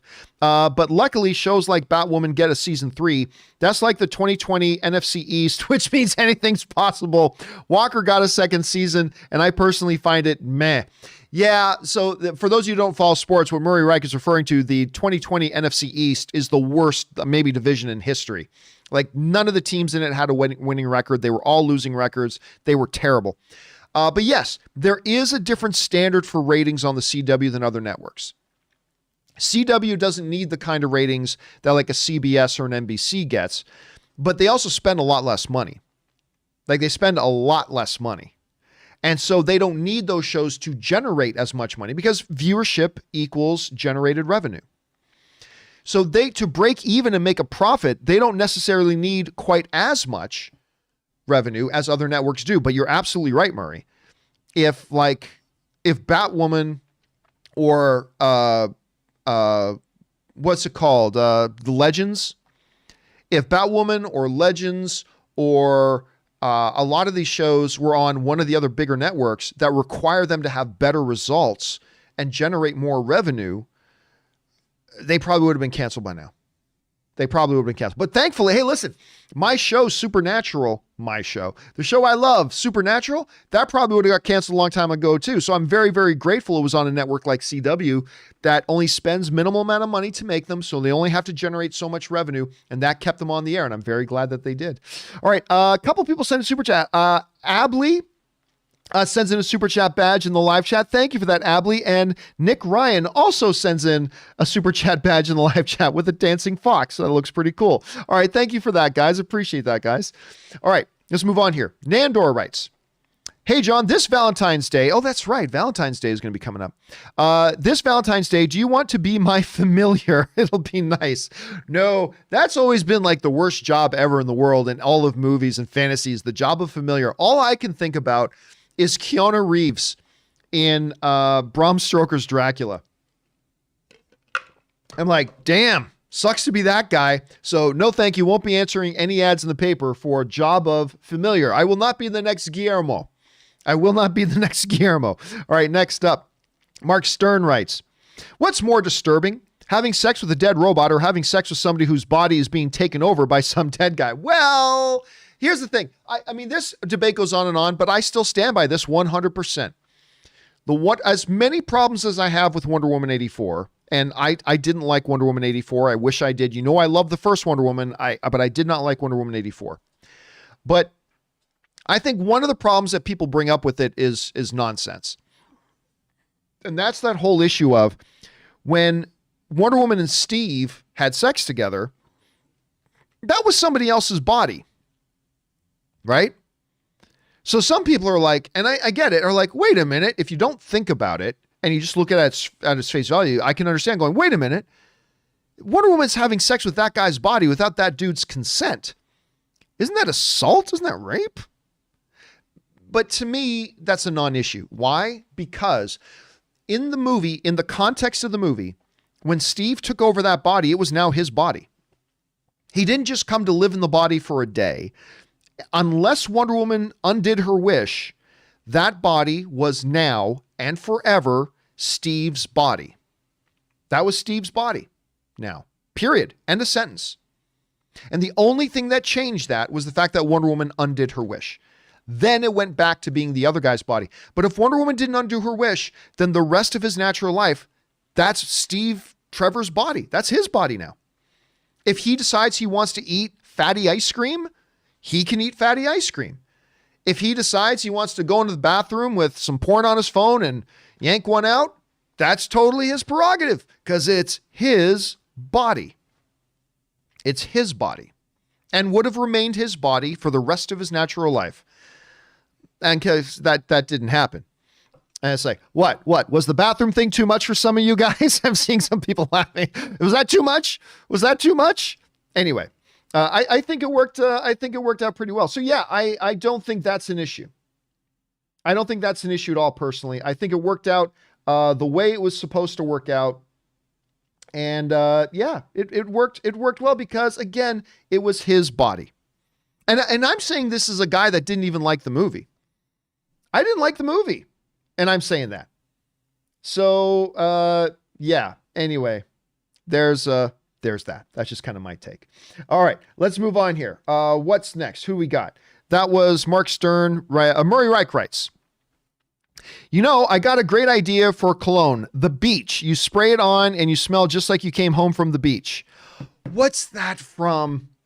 Guy, hit me up, guys, in the live chat. What's that from? It sounds so familiar. It sounds so familiar. I do not know the name of it. What's that from? Come on, guys. Is that Seinfeld? Really? That's Seinfeld? I don't remember that. It sounds like a Kramer thing to say. Anyway, normally I get that. Thank you for everybody. But yeah, people saying Seinfeld. Everybody in the live chat saying Seinfeld. All right, I knew I recognized it, but I didn't recognize it from Seinfeld. Normally I get the Seinfeld ones. All right, thanks for that, Murray. Next up, Tacky75 writes, I asked recently a respected American critic, when does he think a Marvel DC crossover will happen? His guess is within 5 years and thinks it will be a Spider-Man Batman movie if Spidey rights don't become a problem. Your thoughts? Disagree. Nope. No, that's not going to happen. I mean, I'll never say never, but in the next 5 years, nah. I don't think Kevin Feige has any interest in hooking his wagon up to what's going on in DC. I really don't. I don't think he has any interest in that whatsoever right now. It's not an impossibility. It's not an impossibility. It happened in the comics, but again, the comics and the movies are vastly, vastly different things. But I don't see under any circumstances Kevin Feige agreeing to that. He's got his thing. He didn't even like playing nice with Ike Perlmutter. And understandably, apparently Ike Perlmutter was a very difficult guy to work with from what I hear. But he didn't even like working with people in his own company with Ike Perlmutter. I don't see that happening. So, no, I'm going to say probably not in the next, definitely not in the next 5 years, but who knows, 15 years, 20 years, maybe, but I don't see that happening. All right. Not anytime soon, but nothing's impossible. We live in a world where Jamie Foxx is coming back as Electro. Anything's possible. All right. MD writes, one of three. Thor and Wanda. Here we have two of the most powerful MCU characters, each of whom have suffered insurmountable loss in their stories. Both accidentally contributed to catastrophic events while trying to be heroes and have dealt with the consequences of that through depression and, well, whatever Wanda is doing right now. For a god-level alien and a superpowered witch, they still feel relatable through their pain.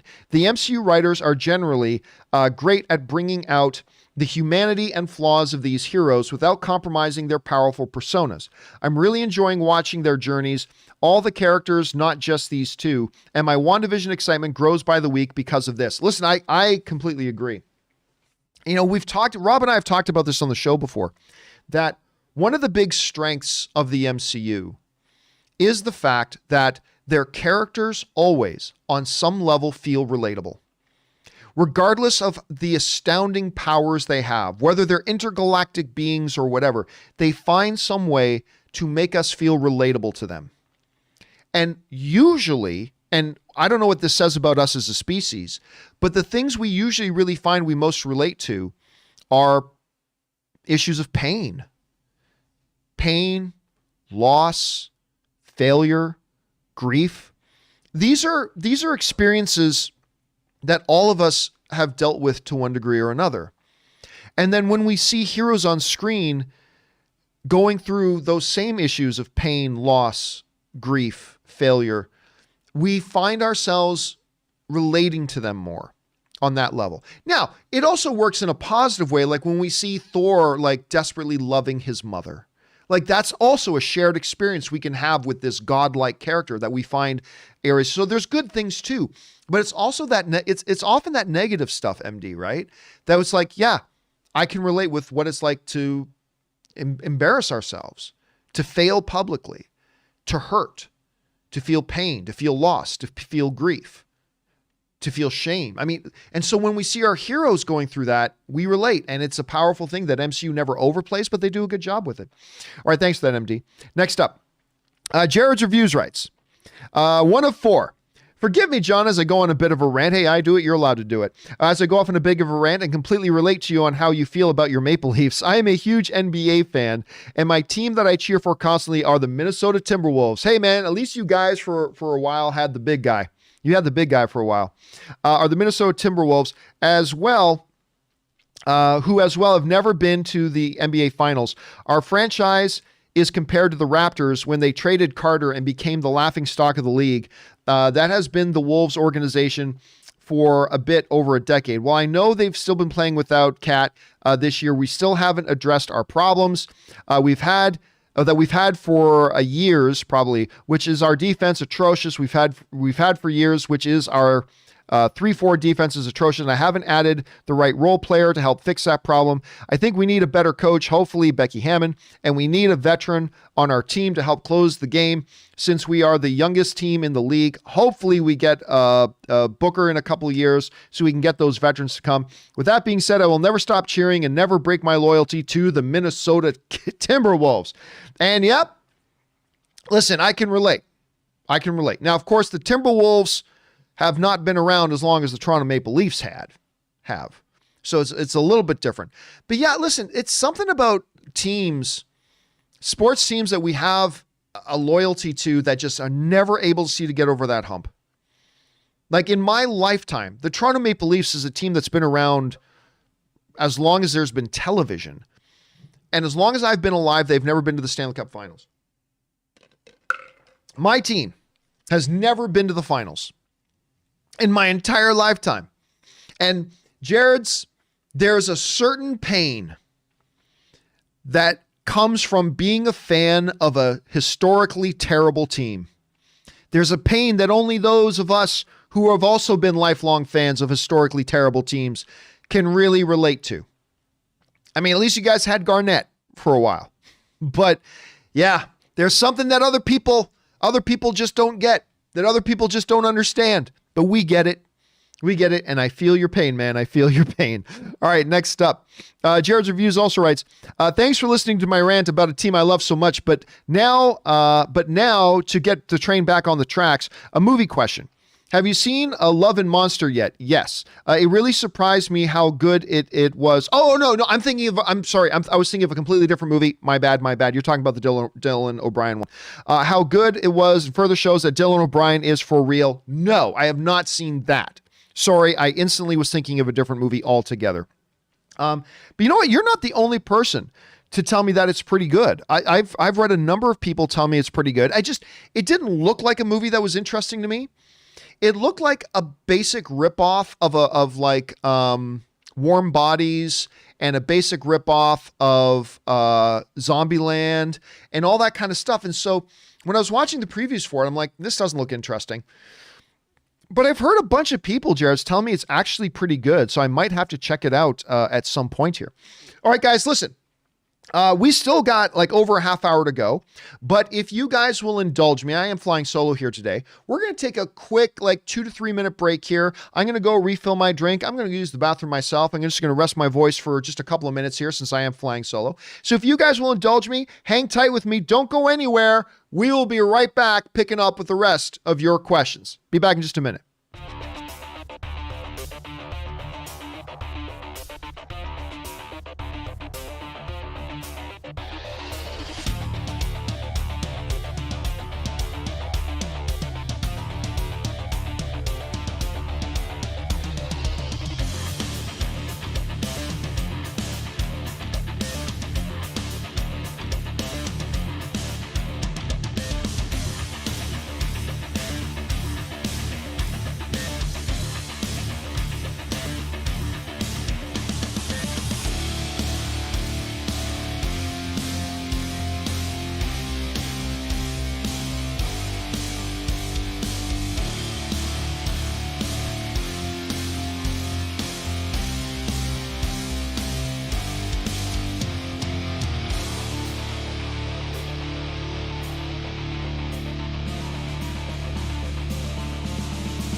right, guys, and we are back. Thank you so much for your patience and indulgence as I took a quick break there. Got my drink already. Now, you guys, a little bit of behind the scenes here. You guys don't know this, but like when I have somebody else on the show, whether it's Aaron or Rob a lot of times, it affords me the opportunity that when Rob will get talking on an answer and I can just put the camera on him. And while he's doing that, I can run out, grab my drink, refill my drink, all that kind of stuff. But when I'm flying solo, I need to take a little bit of a break to do that. So thank you for your indulgence, guys. All right, let's move on. Next up, we have got, that was Jared's reviews, Toy Box Killer writes, why isn't anyone talking about this Psycho Gorman trailer? It's right up Rob's alley and looks insane. You're welcome.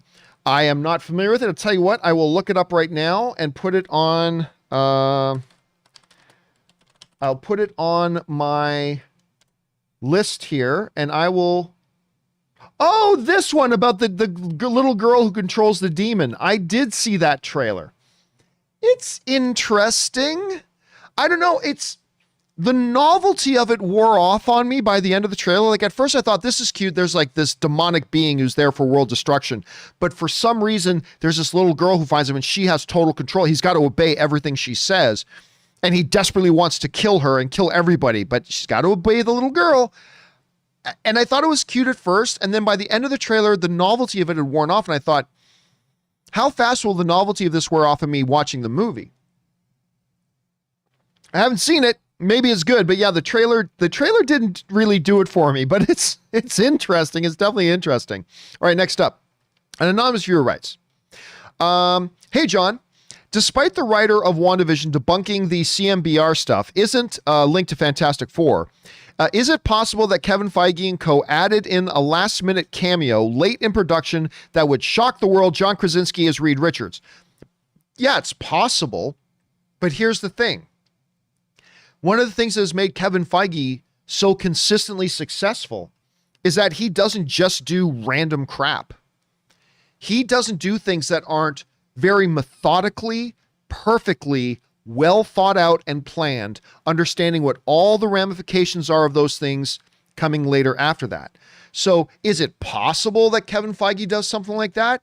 Sure, but it would totally be out of character for Kevin Feige to just go, you know what? I'm just in the mood. I put John Krasinski in as Mr. Fantastic at the end. Why? It doesn't fit the story at all. Just do it. It's totally out of character with what Kevin Feige does. Other studios may do that sometimes, but Kevin Feige doesn't seem to do it. So is it possible? We live in a world where Jamie Foxx is coming back as Electro. Sure, it's possible. But do I expect that? No, I don't think that's what would happen. Again, totally out of sync with what Kevin Feige's patterns are. This is my thought, though, Anonymous. All right, thanks for writing that in. Well, wouldn't it be fun to see John Krasinski as Mr. Fantastic? Okay, Roy G writes, hey, John, big fan from Portugal. Thank you so much for being here, man. Not sure this has been mentioned before, but what if the snap affected the multiverse, and when Hulk snapped, people from other universes came back to the one we know? Could explain the cameos we've been hearing about. Thanks. I mean, yeah, but that doesn't seem to be the way that works.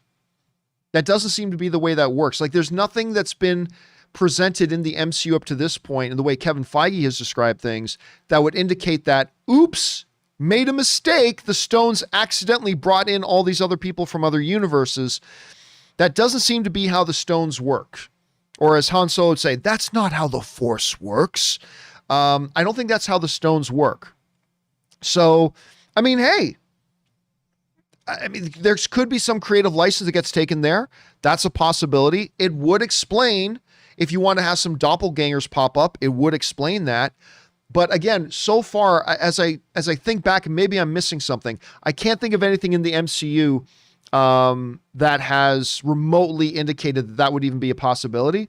But who knows? Let's keep our eyes open for it, Rory. All right, thanks for that, man.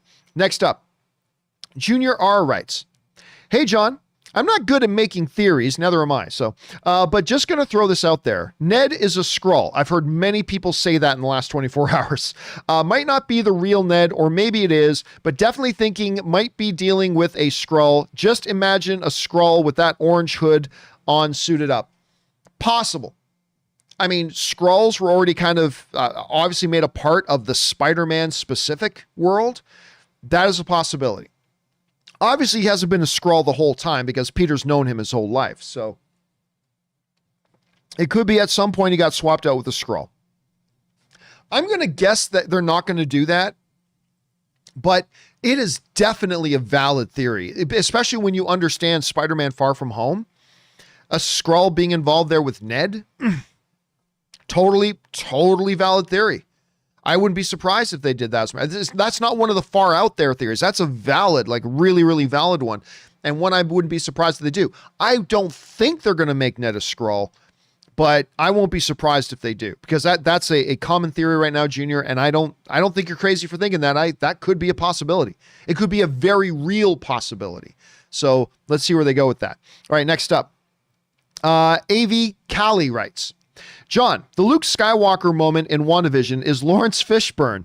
They could just bring him to see what is going on and parallel world Wanda is creating, and he does specialize in quantum mechanics. I mean, Lawrence Fishburne is a high caliber actor. No, not at all. I mean, Lawrence Fishburne is a high caliber actor, but he's not important to people in the MCU.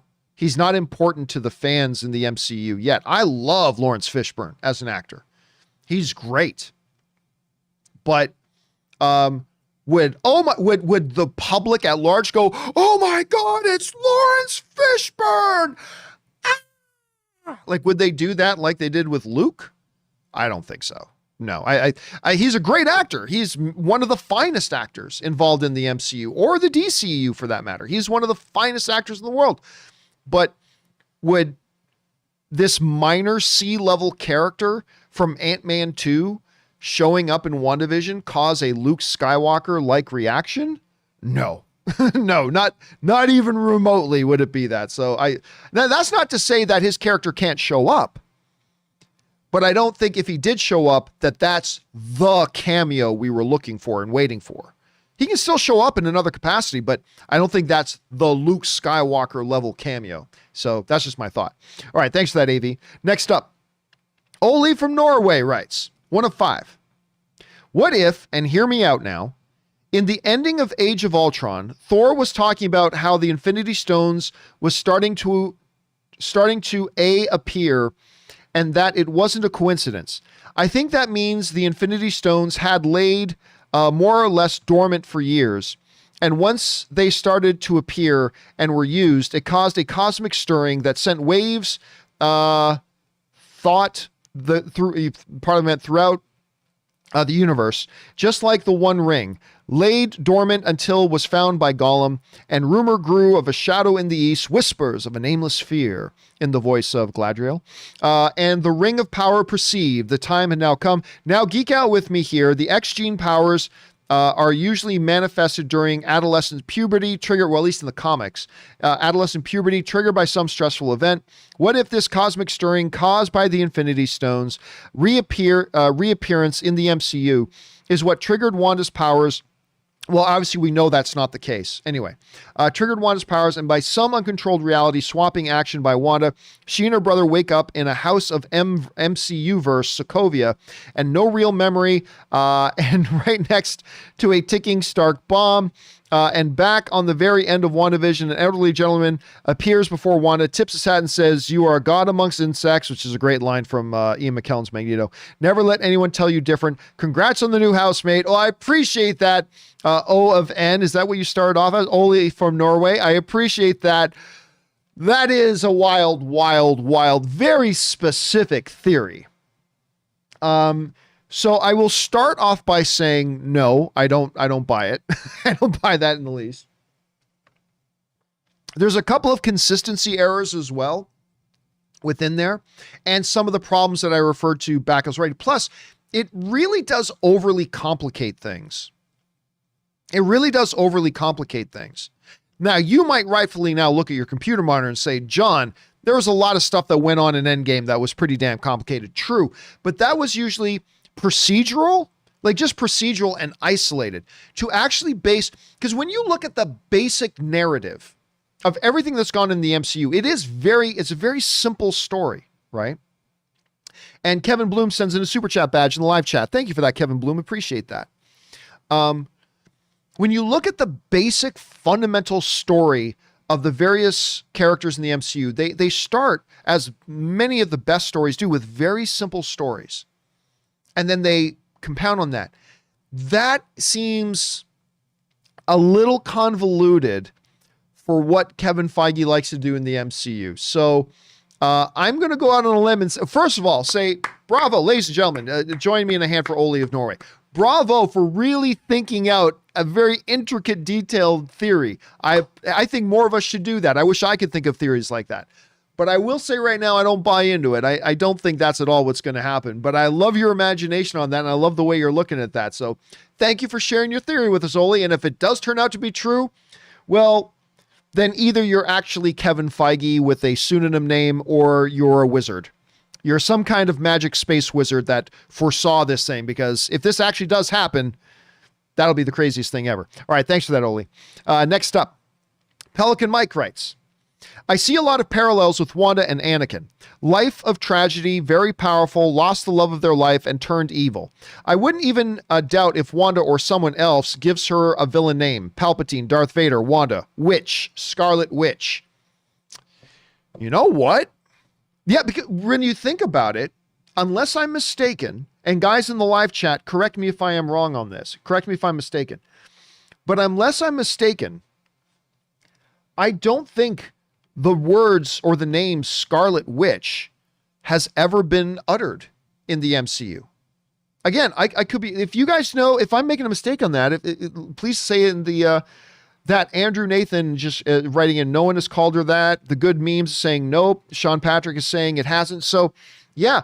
So that's actually an interesting idea, that at some point she, like when she just goes, like whether it's she just lost Vision again, or she loses her two kids and she's like, that's it. Call me the witch, Scarlet Witch, or something like that. That kind of a moment could be there. That kind of a moment could come. I wouldn't doubt that. I like that. Well said, Pelican Mike. I like that. Let's see where that goes. All right, next up, Wyatt Bender. Tips in $20. Thank you so much, Wyatt, for supporting the channel on that level, man. We appreciate that. Hey, John. Since Kevin Feige and Marvel stole my favorite Batman, Michael Keaton, as Vulture, and Christian Bale as Gore, why not get another? I would love to see a flashback scene of Uncle Ben played by George Clooney and Tom's Peter Parker in Spider-Man 3. Well, I mean, here's the thing, though. Whenever you come across stuff like this, it does something that I say we should never do. Never start with the actor, right? Don't put in an Uncle Ben flashback scene just so we could force in George Clooney, right? Characters aren't put in there to serve the actors. Actors are there to serve the characters. However, that being said, Wyatt, if in some future Spider-Man movie, they decide to have a flashback of when Uncle Ben died, and if George Clooney would be a good fit for that Uncle Ben they're trying to put together, oh, I'd be all for it. I love George Clooney. I didn't like his newest movie very much, that global disaster movie where he's up in the Arctic as a scientist. Yeah, I'm not going to lie. I wasn't a big fan of that movie. I didn't think that movie worked very well, but whatever. But I really do love George Clooney. And so if at some point they decide to do some kind of flashback of a dead Uncle Ben, and they decide to say, hey, you know what? We've got this dead Uncle Ben, and the way we've written him, George Clooney's a good fit. I'm all for it. And you're right. That would be 3 Batmen then that they have in there. And they've already had, I mean, obviously not literally, but they've already had Ben Affleck, right? He was Daredevil. So yeah, they're around. Then they got to get Val Kilmer. That's all that would be next, right? That's all they'll be waiting for. They got to bring in Val Kilmer at some point, and that'll be it. All right. Oh, and Bill is saying, that's right, Midnight Sky. Midnight Sky was the name of the movie. Did not like Midnight Sky. It's really a shame. It looked really good, but I didn't end up liking it. All right, next up. Thanks again, Wyatt. Ryan Lohner writes, one movie that's become an especially hard sell lately is LA Confidential. Not only do I have to warn people Kevin Spacey is in it, but his character hangs out with a lot with a young gay actor, and it's a shame because the movie is amazing, the book too. Yeah, we were talking about the stuff with Kevin Spacey the other day. It's funny, I have no problems rewatching and talking about movies I've already seen with Kevin Spacey in them. I don't know why. I don't even think about it twice. But I feel an uneasiness about watching something with Kevin Spacey that I haven't seen yet. That I know, and listen, I will be the first one to tell you that makes no sense. I don't understand why my mind is working that way on that. But like, if there's something I've already seen with him in it, I have no problems watching it again, and I have no problems recommending it. But then I feel weird about something with Kevin Spacey that I haven't watched yet. I have no way to, but yes, LA Confidential, absolutely brilliant movie. I love that one. Love that one. Absolutely brilliant. All right. Thanks for that, Ryan. Next up, Michael Bochar writes, one of two. Hi, John, and possibly Rob. Rob's not here on Thursdays.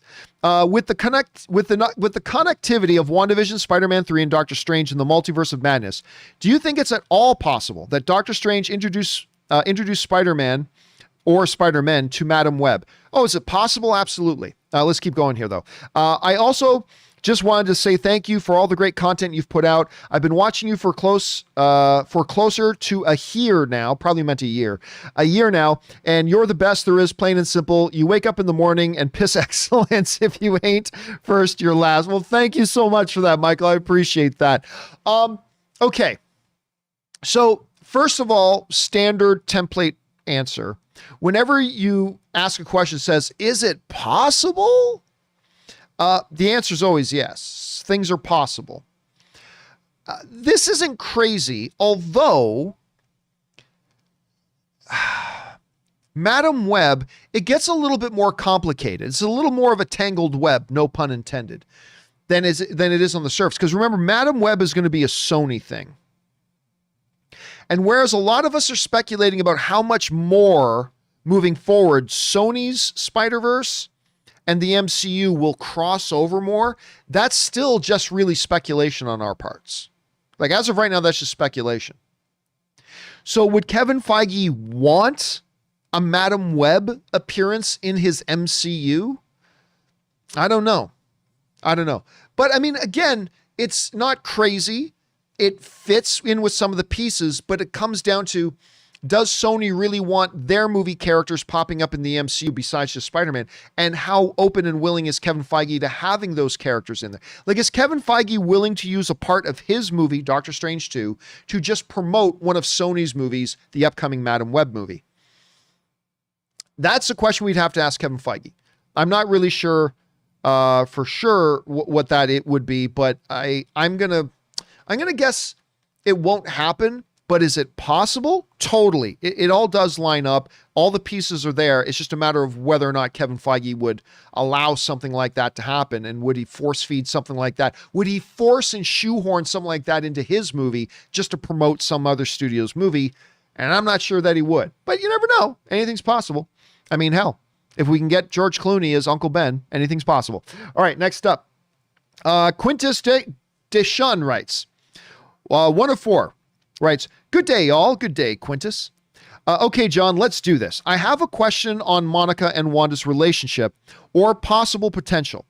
Looking back, Wanda has seemed to gravitate to people who were there during major events in her life. Example, Clint making her feel belonging to the Avengers during Ultron. Vision saving her and their eventual falling in love. And now I believe with Monica helping deliver her first twin, among other things. I don't think we should downplay the subtleties among the two we've seen.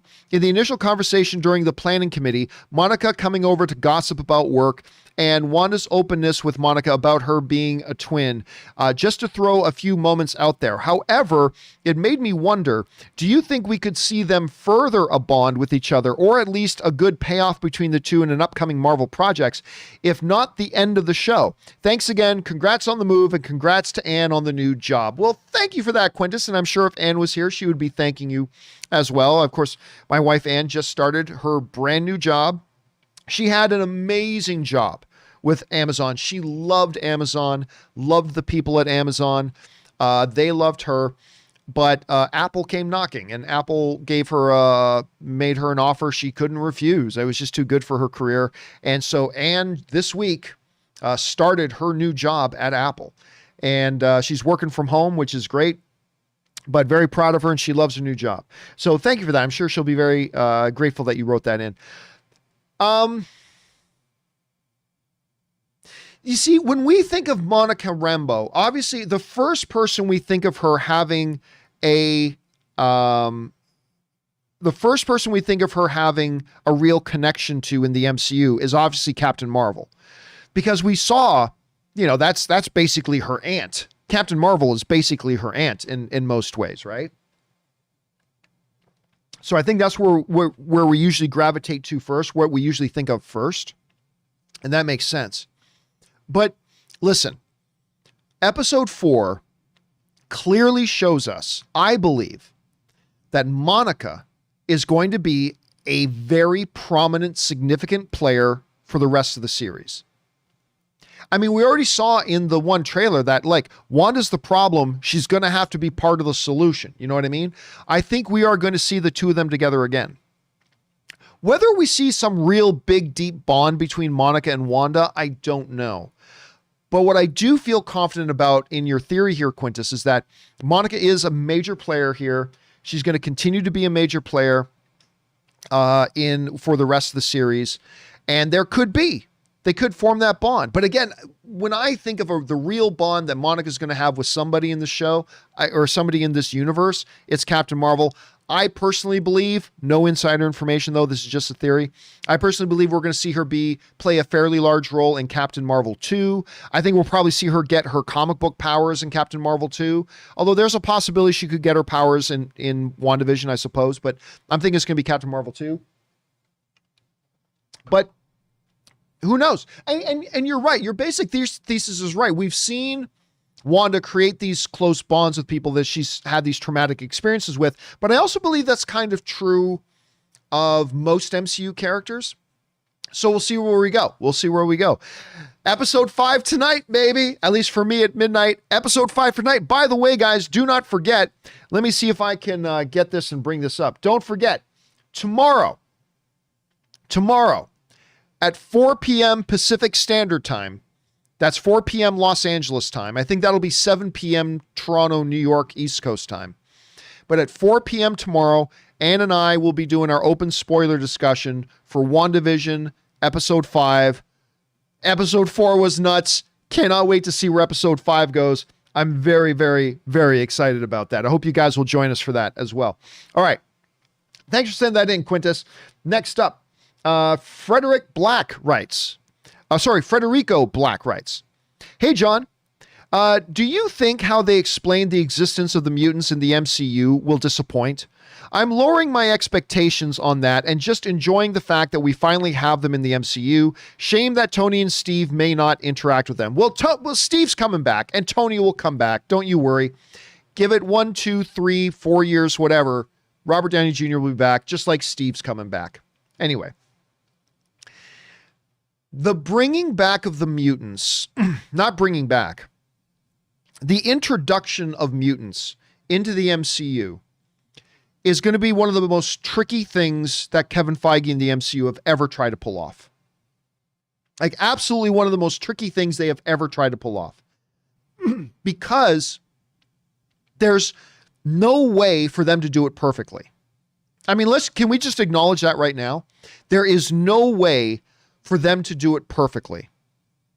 Because to do it perfectly would be to say that the mutants have been there for 50 years already. And Eric and Charles have had their background. We've already got a culture and a society that fears mutants and all that kind of stuff.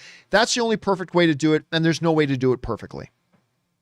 That means that Kevin Feige is going to have to choose an imperfect way to make it happen. And you do it the best that you can. But whenever you have to pick the best possible imperfect way of doing it, that means it's going to leave some people unhappy. And I have no doubt however they introduce mutants into the MCU, there's going to be a lot of people who don't like the way they do it.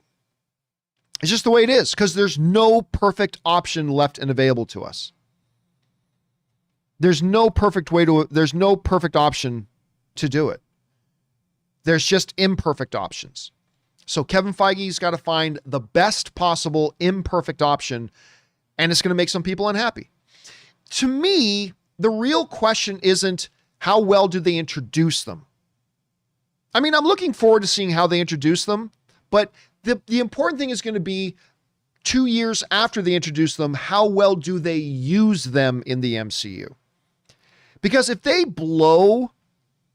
totally botch the introduction of mutants, but then they use mutants in the MCU really great for a couple of years, then how they introduce them won't matter. But don't get me wrong, it'll be good to start strong. It would be good to start strong. So, and which, by the way, to me is again why I think the best thing for them to do is not have X-Men in the MCU. I know that's the unpopular opinion, but I think the best thing for them to do is to have a totally separate universe where you have the X-Men. That's, I think, the best way to do it, but they are going to bring them into the MCU, and I trust Kevin Feige will do the best that he can to introduce them, but more importantly, he'll use them really well as they move forward, and that ultimately will be the big thing. All right, just got time for a couple more here, guys. We're up to Mark Hansen, who writes, 1 of 2. Love the show, John. Thank you so much. Just watched season finale of The Expanse, and damn, I know it's all subjective, but the actress who plays Naomi should at least get an Emmy nom for her stellar work this season. I don't know that I would give her an Emmy nom for it, but she was very good. Yeah. I also just finished watching The Expanse.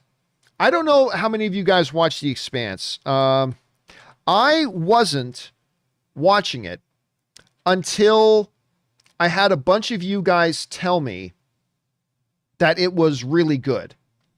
I had a bunch of you guys tell me that it was so good and I had to check it out. So I finally, bit the proverbial bullet and I broke down and started watching The Expanse because I heard all these people talking about how, The Expanse is like the best sci-fi on TV and all this kind of stuff. So I decided that I would buckle in and watch The Expanse. And it's fantastic. I love this show. This show's amazing. And they're going into their final season now. They just had the season finale. Next season will be their final season. It's been great. Now, the girl in purple that you see right down there, that's Naomi. And this actress is fantastic. She's wonderful. Actually, everybody. Actually, see the woman wearing blue? With the blue with the black hair? That woman's like the president of the UN and everything. I love this lady. She's like one of my favorite characters in this show. Anyway, Naomi, getting back to Naomi. She had a lot of solo time this season and her performance was great. It was great. I don't know that I'd say Emmy worthy, to be honest, but it was great. And I loved this season. My one problem with this season, and it's, I don't know. My one problem with this season was they didn't have the crew together, right? They didn't have the crew together. They were all off separately. Naomi was off with Marcos.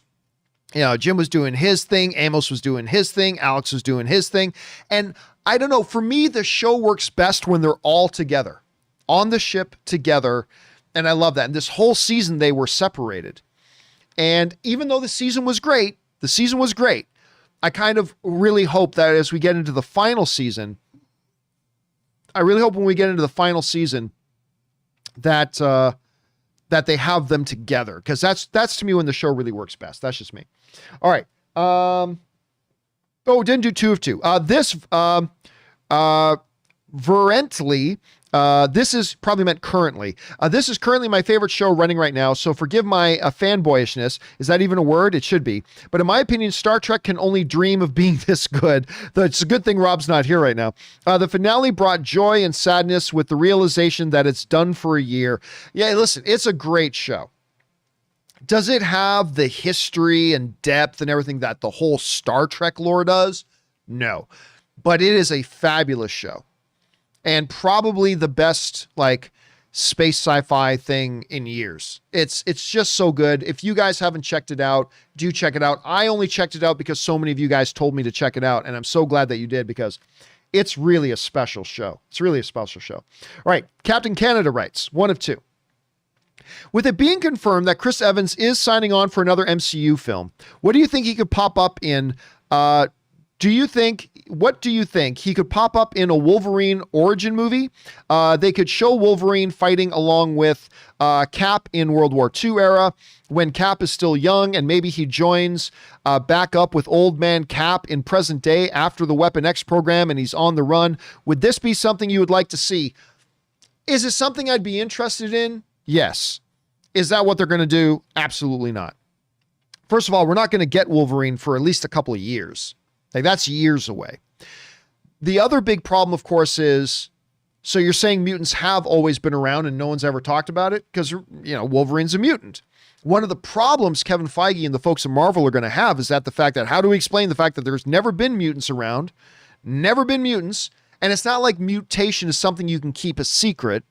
So there's never been mutants, but Captain America was running around in World War II with the old Canucklehead, the old Canadian, the old Canuck, Wolverine, back in World War II, but we've never had any mention of mutants. It makes it, narratively, it's problematic. Now, would I be down for something like a one-shot special of the adventures of Captain America and Wolverine during World War II? Sure, I'd be down for that. Absolutely, I'd be down for that. But no, I mean, I don't see that.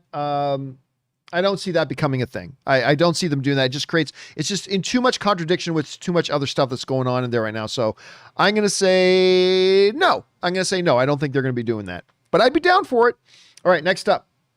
Forky writes, "Hey, John, although I agree that The Little Things was anticlimactic and disappointing, spoiler alert, well, in that case, I'm going to skip on out. Yeah, sorry, guys, like saying spoiler alert doesn't negate that what you're about to say is a spoiler. So I've got to, I gotta go on from that. So I didn't even get to read the rest of your thing, Forky, and I apologize, but unfortunately, you can't just say spoiler alert for a movie that just came out. And then that makes it all right. So I had to skip over that. Sorry for that. Some people watching the video might have read the question already, so I apologize. Hopefully, if you're listening to the podcast version right now, you didn't get to see it. So my apologies, Forky, but in respect to everybody else who's watching, I just had to quickly fire over and skip your question. Sorry about that, dude. All right, Dark Claw writes, Jimmy Woods is there because someone in witness protection went missing. Who in the MCU, you probably meant Jimmy Woo, who in the MCU might need to be in witness protection? Love your stuff, Excelsior. Well, I mean, it doesn't have to be anybody. It could have literally, his witness protection person could have been anybody. It doesn't necessarily have to be an MCU person. Look, I know there's a lot of theory videos out there, and they could be right. My theory about the missing witness protection person, who now we know why they're missing, because the whole town went missing. My whole theory about it is this. I don't think they're ever even going to mention this witness protection person again, because I don't think it's relevant. I don't think this witness protection person is at all somebody important, or is it all relevant? I really do think it was just the plot device they used to bring the FBI to Westview, because something had to alert people to what was going on, right? They needed something. They needed some kind of plot device to make, at the FBI, Sword, whatever, aware of what's going on in Westview. So what could they do? Got it. Let's say somebody in witness protection was living in Westview. And now that everybody who lives there has dropped off the radar for everybody, Jimmy Woo, FBI agent, has to go and see what's going on with this person in witness protection. And that introduces them to the whole thing going on there. So again, it could be that the witness protection person becomes somebody really important and relevant. I'm guessing right now it's probably not. I don't even think we're ever going to see that person referenced again. But who knows? We got episode 5 tonight, and maybe they'll reference them tonight. All right, one last question, guys. Then we're going to wrap it up here. GQ writes, I know you will envy me for this, but I still haven't seen the Lord of the Rings trilogy. I just have a feeling I won't like them. Do you recommend? Well, I mean, they're among the greatest movies ever made. I mean, so yes. And by the way, you are absolutely right, GQ. I completely envy the fact that you have not watched Lord of the Rings yet, because that means you get to watch them. You get to do something I'll never get to do again for the rest of my life. You get to watch the Lord of the Rings films for the very first time. I'll never be able to do that again. And apparently, like IMAX in certain areas that have movie theaters open, IMAX is going to be playing them too. So listen, dude, whether it's at home or at an IMAX theater or whatever, do watch the Lord of the Rings films. Not every movie's for everybody, so maybe you won't like them. I got a feeling you probably will, though. To me, they're some of the greatest movies ever made. All three of them were nominated for Best Picture. Return of the King won Best Picture at the Academy Awards, including 10 other Academy Awards. No other film in history has ever won as many Academy Awards as Lord of the Rings, Return of the King. So yes, you go do that. All right, guys, listen. There are still some questions to go here. Quintus, GQ, Queefer, and on. Don't worry, guys. We will get to your questions. I'm going to do a companion video a little bit later this afternoon, and we'll get through all the rest of the questions that were there. We got through most of our questions. We only got a few left here. And so we will get caught up. I will do a companion video a little bit later today, and we'll get all the rest of them cleared up. And by the way, guys, if you want to get in a question early to make sure that it actually gets addressed during the show, which, I mean, we're trying to get through all of them anyway, but you can send them in early. You can send them in right away. You can send them in whenever you're watching this video at streamelements.com/movieblogtv/tip. You'll be getting your question answered in the show, and of course, you'll be supporting the show at the same time. All right, guys. That'll do it for me for today. Thank you so much for joining me on this Thursday. Don't forget, Robert Meyer Burnett and myself will be back again tomorrow for the John Campea Show. Hopefully you guys will come along and join us as well. Guys, please make sure to do the four main things. Stay smart, stay safe, take care of yourselves, and please take care of the people around you. That'll do it for me for now, guys. Thanks a lot for being here. My name's John Campea, and until next time, my friends, bye-bye.